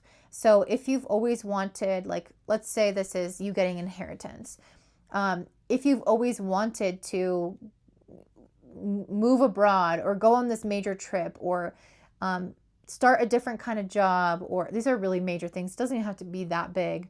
But if you wanted to do something that's brand new for yourself, then I can see you having that opportunity. There's a feeling of like freedom here, that you have freedom of choice because you have a sense of security, or things are going so well with your family and you have enough money for yourself that you, because of the work that you've done here, that you now have choice to like, oh, I'm going to go see them, or I'm going to make these changes to my life, or I'm going to work less because I want the opportunity to have more freedom. So there's this feeling of like, I can do what I want to do. And that brings me a lot of emotional fulfillment with the Ace of Cups. Feeling like, yeah, I'm just having an opportunity come to you that you otherwise wouldn't have maybe been able to act on, like going on that safari that you've always wanted to do. And it's like, you've been talking about it for years. You've been talking about taking a sabbatical to write that book, or you've been talking about wanting to have kids or for your kids to have kids. And it's like something here shifts into place that allows that abundance to happen for you and your family. And again, it's going to feel very freeing to have this experience. And I can see that here with the Knight of Pentacles, this wolf card. First of all, wolves are pack animals. And I think this speaks extremely to the family unit of, solidarity, working together as a team, having each other's back. Knight of Pentacles is also very reliable. This literally says reliability, reputation, and results. So these are people who are very much focused on, how do we make something happen in the real world, and how do we support one another? And that is this card. So I feel like, again, your family is having real material success. It's stabilizing, and there's like a strong unit. And as a result of that, you're all kind of enhancing in some way. But I do see something here going on. So that's really beautiful. But I do see one other message, which there might be. I'm almost getting this, like, how to explain? Okay, like if you have a winter snow and it just snowed, it's super white, super beautiful, and then you have a dog go and pee out on the snow. So you have pure white, and then you have this like splotch of yellow, and it just stands out so much. And maybe you see the paw print, and it's just like everything is so pure, so uninterrupted, not a ripple of snow out of place except for those paw prints and the pea mark. So it's going to stand out in contrast to that. So there might be something in regards to your relationships, or, your partnership, or, a dynamic with one family member or with one friend, or something going on at work. I can just see that there might be like a particular relationship that feels like it's standing out like a sore thumb in terms of being not as stable, not as uplifting, not as prosperous, not as, able to contribute to your well-being. I feel like there might be a relationship in this dynamic with someone in your life, again, any kind of person, that may feel like it's not reciprocal, like things are not really fair or as balanced as it could be with the Empress and the Two of Cups in reverse. This could represent feeling like I'm really abundant and most of my family is abundant. Things are going well for us. We've been doing this work on ourselves to save money, to get into a good place. I've been, able to, act on certain opportunities and grow this for myself. And I'm excited about this. But then, I come home or I go to work, and there's this person that's always giving me a hard time, and they're never giving me days off, or we never get along, and my neighbor is yelling at me, or my boss is being a whatever, or my friend X, Y, and Z. So it's like, I think it's potentially just one person, that there is some type of dissatisfaction and this feeling of inequality. Maybe they're giving you a hard time and it's just not fair. Maybe they're not being generous with you in terms of time or money or understanding. And again, I think because of how well everything is going for you and your other loved ones, it is going to really stand out. And so it might be important for you to, well, actually, let me pull.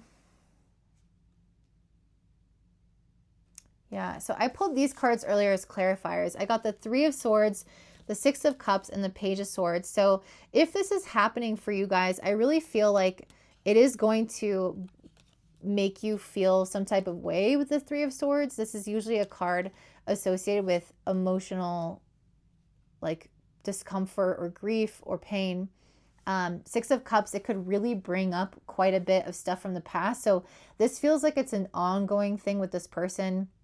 This is not coming out of nowhere. This shouldn't surprise you. You can probably already put your thumb on who this could be about, if this is about a person. It could also be about a situation, though I kind of feel like it's more of a person, but it could be like a work situation, like I don't get paid enough, that type of thing.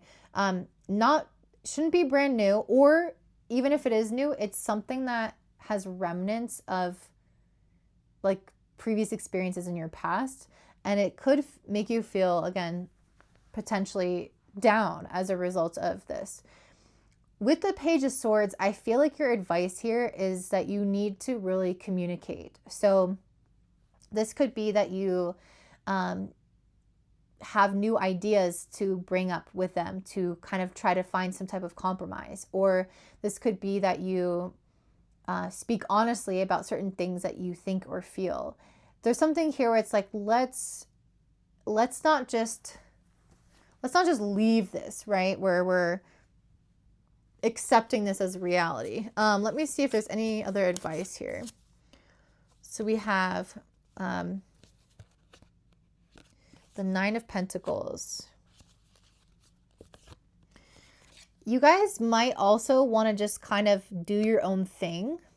So when necessary to like speak with them and address things, I could see this being beneficial, but it feels like I mentioned earlier to like address your emotions. Maybe not, actually. Page of Swords tends to be more logical, and so you might have to have difficult conversations with this person if there's a division of assets, if you have to deal with someone for a practical reason, or if it's a work thing.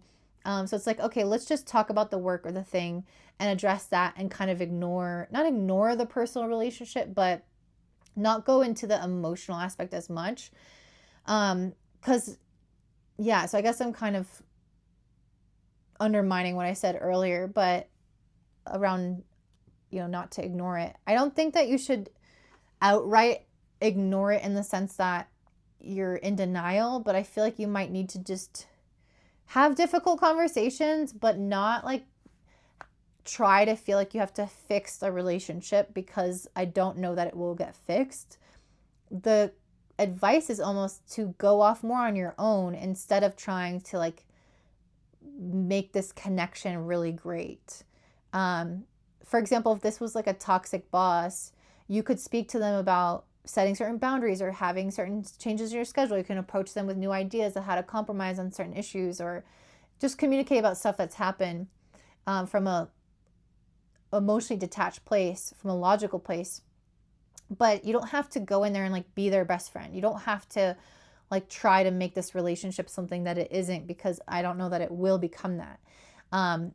It's almost like just trying to get your fairness in the relationship going on, rather than trying to make it a deep emotional connection. With the Nine of Pentacles, I feel like it's telling you to just rely on yourself, be financially independent, do things on your own, instead of using this relationship as like, instead of trying to find this relationship, instead of trying to like work on the relationship and fix it and like be co-reliant, it's like, no, let me just do this on my own then. If I don't need my boss's help for something, I'm not going to like continue to collaborate and ask for help, right? I'm going to become more of an independent worker. So this is just an example with the boss. Obviously, it could be any kind of relationship. It could be a partner or a friend or a family member, someone that you kind of have to have around, but there's something about the dynamic that doesn't really work. And I see you guys just being like, okay, whatever. Like, I'm just going to kind of do my thing. And with the Page of Swords, I'm going to address the topics that we need to address in order to practically work together. So that's what I'm seeing for you, Aquarius. I kind of hate to end it on that note. This is a really positive reading. So all of that aside, I mean, you guys are going into a new era where things are going to be very prosperous for you. And I think a lot of it comes from having a very practical mindset with Saturn in the third. So that's what I see for you. I hope that this is helpful. If so, please let me know in the comments below. I'm always reading the comments, and they really are the reason why I keep my channel going. So I appreciate any feedback or just anything at all. And please give me a thumbs up, subscribe, share with your friends, and have a beautiful day. Bye. All right, and last but not least, we have Pisces rising and sun. So for you guys, Saturn and Aries will be transiting for the next 2.5 years through your second house. This can indicate that you guys are going to be really trying to work on how you manage your money, what kind of investments you have. Maybe you make a big purchase or you sell something significant. Maybe you try to make money in a different way, or you get really disciplined about saving money or investing money. The second house is also the house of values as well as independence. And so some of you guys could be going through a shift in your self-worth, your values, and how much you tend to rely on yourselves. So that's kind of the overview of Saturn moving through the second. But let's go ahead and dive into what this will look like based off of your cards, and I will link it to the astrology. So we have Knight of Pentacles in reverse, Justice in reverse, Four of Pentacles, Page of Swords, Temperance, and the Fool, and the White Buffalo, aka Ace of Pentacles. So I take these animal cards as kind of like the thematic origin of each pile or each line.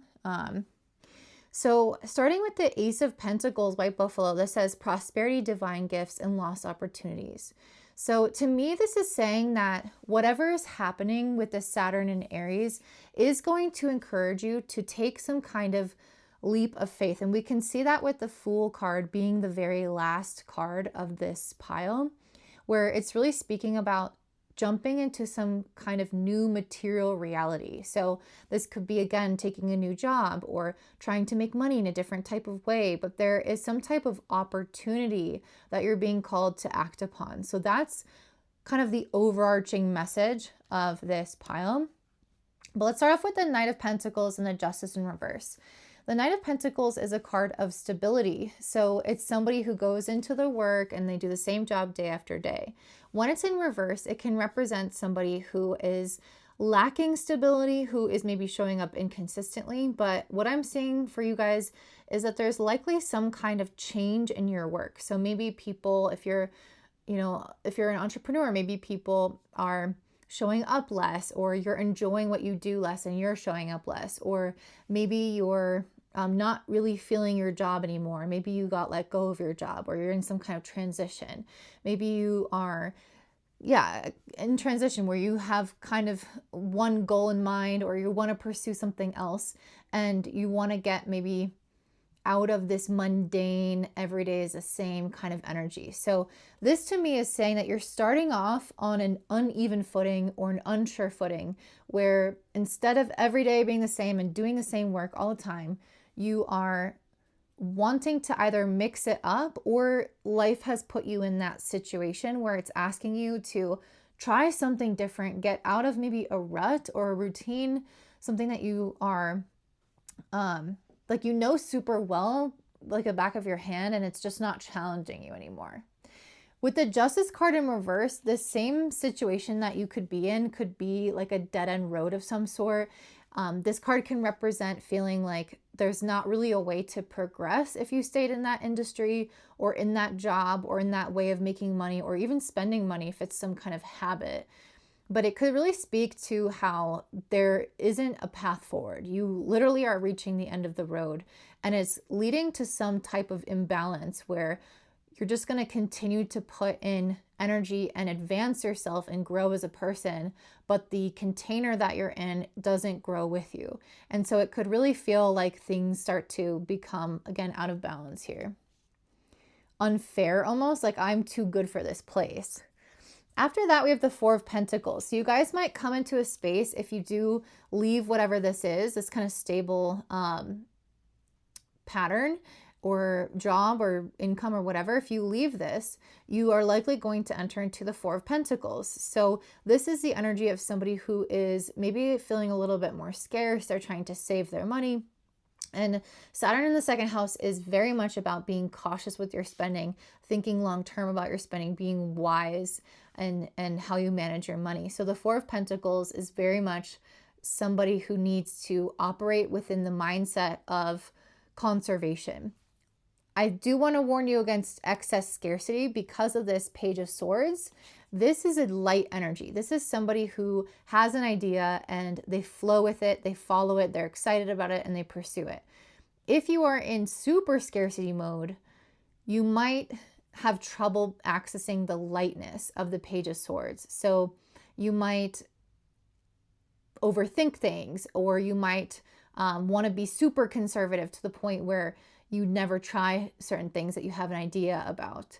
Or you refuse to spend a little bit of money to get an education around something new, for example. Page of Swords is often learning something new, or at least pursuing some kind of new idea and doing more research. So there is some kind of plan here where you guys need to dive in a little bit more into the facts behind it, or you need to develop the skill more or learn more about it, and that could potentially require an investment of money. So don't be too scarce with this, but still be wise in how you are using your funds.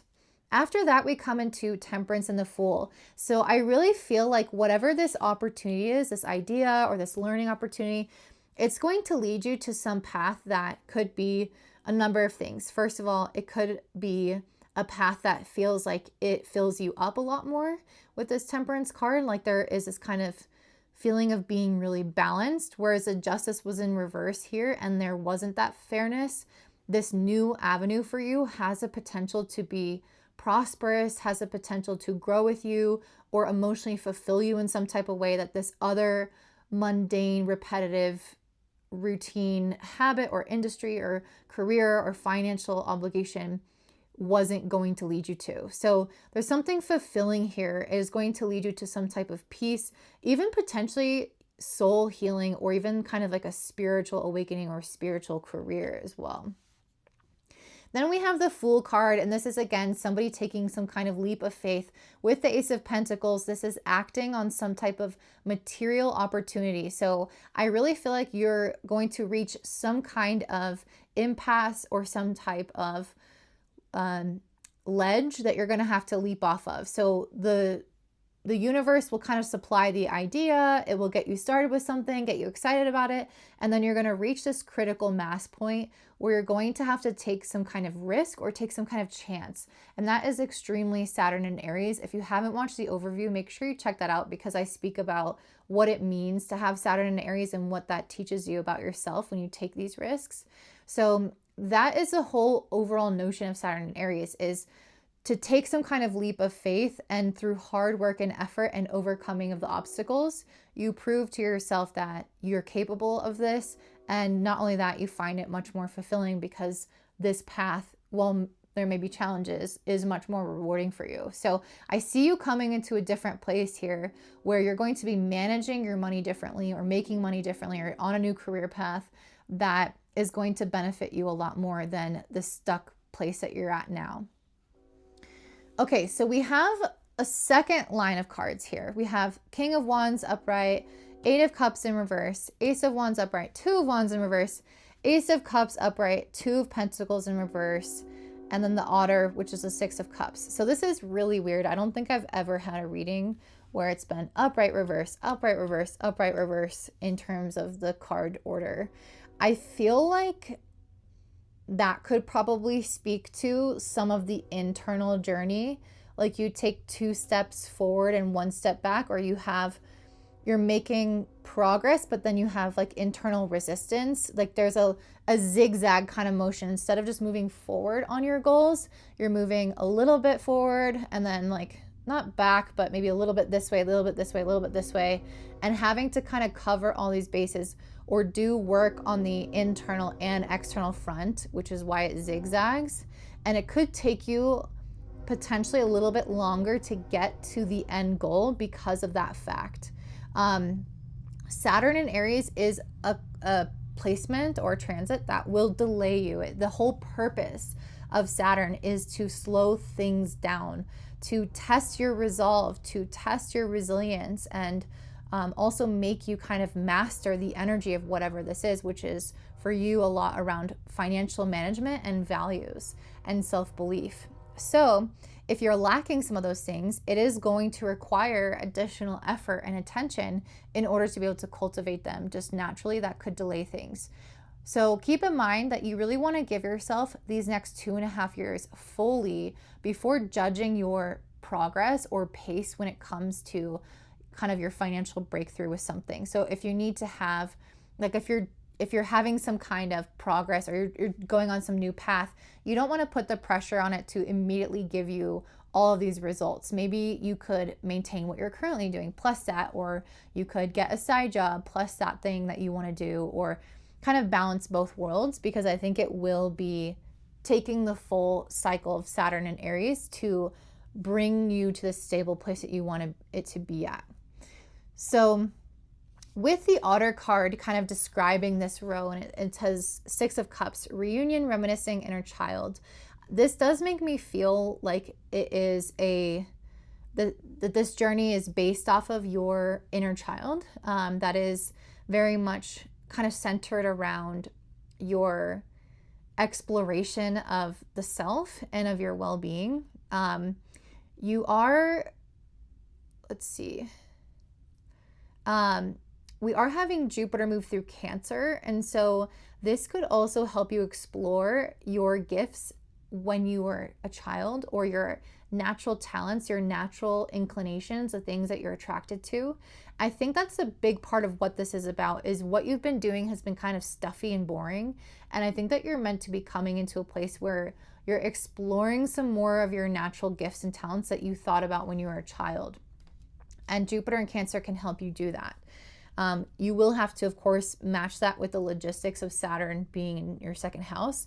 So there is that. But I think that this ultimate journey is to kind of reawaken the desires that you used to have, and that kind of mentality where you embrace, what adults might quote unquote say is impossible. So I don't think it's impossible. I mean, I think things might look different, but we have to give those things a try. So we start off with the King of Wands and then the Eight of Cups in reverse. So again, I feel like the outer journey is here and the inner journey is here. So the outer journey is the King of Wands, which is you probably feeling like you are really confident and really excited about something. Like there's this sense of enthusiasm. You're ready to leap right into it. You're feeling really good about this idea.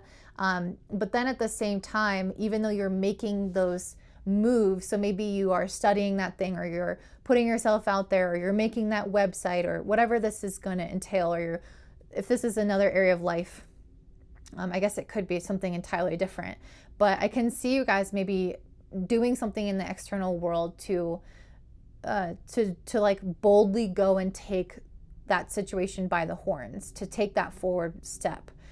But then followed by the Eight of Cups in reverse is also somebody who's scared to leave the shore. So while you are physically taking this action, there is something on an emotional level that I feel like you guys are scared to leave behind. You're scared to leave behind maybe a stable income, or something that you are really familiar with, or maybe you are scared to leave your home or take some kind of emotional risk to put yourself out there in a way where you could be rejected or experience some type of failure. It's going to look different for everybody, but the Eight of Cups in reverse really speaks to somebody who recognizes that leaving the shore is a risk, and that there is something that they are going to lose in that process. And on an internal emotional level, there is fear around that transition. So even though you guys are putting yourself out there and you're already taking action, I think that there is an inner resistance to change or to walking away from what you know. And that's really, really normal. So and this could be anything. It doesn't have to be like a career or money. This could be a relationship. This could be a house. This could be a habit or routine, a mindset. But it's something that I think you've clung on to for quite some time that is now outdated. It's time to leave it, but I think that is going to take a bit of processing and time to come to terms with that, and that's okay. The next set of cards we have is the Ace of Wands and the Two of Wands in reverse. So I feel like you guys, again, are taking this big, bold action. You're stepping up as a leader. You're taking some kind of bold move, taking up space in some way. And from that space, I think you're going to have some type of creative spin on this, or you're going to have some kind of breakthrough or some kind of passion project that ignites as a result of the actions that you take. So it's often the case that when we start to move forward with something, a new kind of piece of the puzzle fits into place. That to me is the Ace of Wands, some type of aha moment, some type of inspiration moment, something to clarify something, or something that you get really, really stoked about when you think about it further. And so I can see you guys like igniting some type of flame of passion here and of clarity. But with the Two of Wands in reverse, I feel like you might have an internal uncertainty and confusion around how to move forward with this. So while you have this kind of potentially fully formed idea, or this inclination towards something, or this thing that could, a puzzle piece that drops into place, I don't think that means that you have the plan fully formed. So the kind of end result might be there, the energy or the essence of something might be there, but then the logistics might feel like it's falling short. And that could be kind of pushing you into a place of uncertainty and maybe overthinking things, and kind of like getting in your own head on an internal level of, I got to figure this out, and not quite having it all in place. So again, I see you making steps forward and then having that like inner resistance or inner confusion or tension there that you're going to have to resolve as Saturn moves into Aries. I'm sure it will naturally resolve itself over time, but I think that some of this is going to be largely psychological or emotional in nature, where you could have a plan, but maybe there is some resistance to the ideas. Like you're maybe getting into a place of fight or flight, or maybe you aren't seeing all the options. So I think it will take some time to kind of work this out once you get in the right headspace. After that, we have the Ace of Cups and the Two of Pentacles in reverse. Again, we have lots of like aces going on here. So you are the King of Wands and you have a lot of opportunities come through with the aces. Something that you're really passionate about and something that you are driven by on an intuitive and emotional level. The Ace of Cups could be someone coming in to help you. So like a new partnership or relationship that can offer support. If this is the case, if this is a relationship coming in, there is a potential for this to kind of derail you a little bit. With the Two of Pentacles in reverse, I could see you guys being like struggling to juggle this passion that you have, this interest that you have with something else. This could be another idea, another hobby, or just another part of your life that is significant for you, that's important for you, that is evolving, again, like a relationship, or maybe something else kind of pulls through for you and you've always wanted that thing, or you feel really emotionally attached or excited about that thing. And when it comes through for you, I think it could throw you off balance with this Two of Pentacles in reverse. It's like we have a lot to juggle, and now I added this other element to my life, and it's kind of giving me the potential of dropping that ball. So I really feel like part of your destiny is to try to work through some of these things. I think that there's going to be natural distractions as other areas of your life flourish and develop. I think you're going to have really good ideas, but need to figure out how exactly you can execute those plans. I think you're going to take big, bold action, and yet at the same time, still feel fear upon leaving what you already know and what you're familiar with. So ultimately, this is like a large journey, a hero's journey for you. And this is really normal and natural to experience all these types of things. So ultimately, I see you making that leap of faith, but I think, of course, there's complexity to the process of this. And I just really encourage you guys to not be discouraged by this process, because again, it is really natural and it is a part of what you need to go through as Saturn moves into Aries, to build that confidence, to build your self-worth, to build your independence, to build up money in a way that is going to suit you, or to manage money in a way that's going to suit you. And I really feel like it's going to do you the most service, if that's the way that you say that, to go through this whole winding process then, and not try to rush it, because Saturn and Aries can feel that sense of frustration at the pace of things. So do your best to kind of have compassion and understanding for your process. So that's what I'm seeing for you, Pisces. I hope that that's helpful for you or resonates. If it's so, please let me know in the comments down below. Don't forget to give me a thumbs up, subscribe, share with your friends, and have a beautiful day. Bye.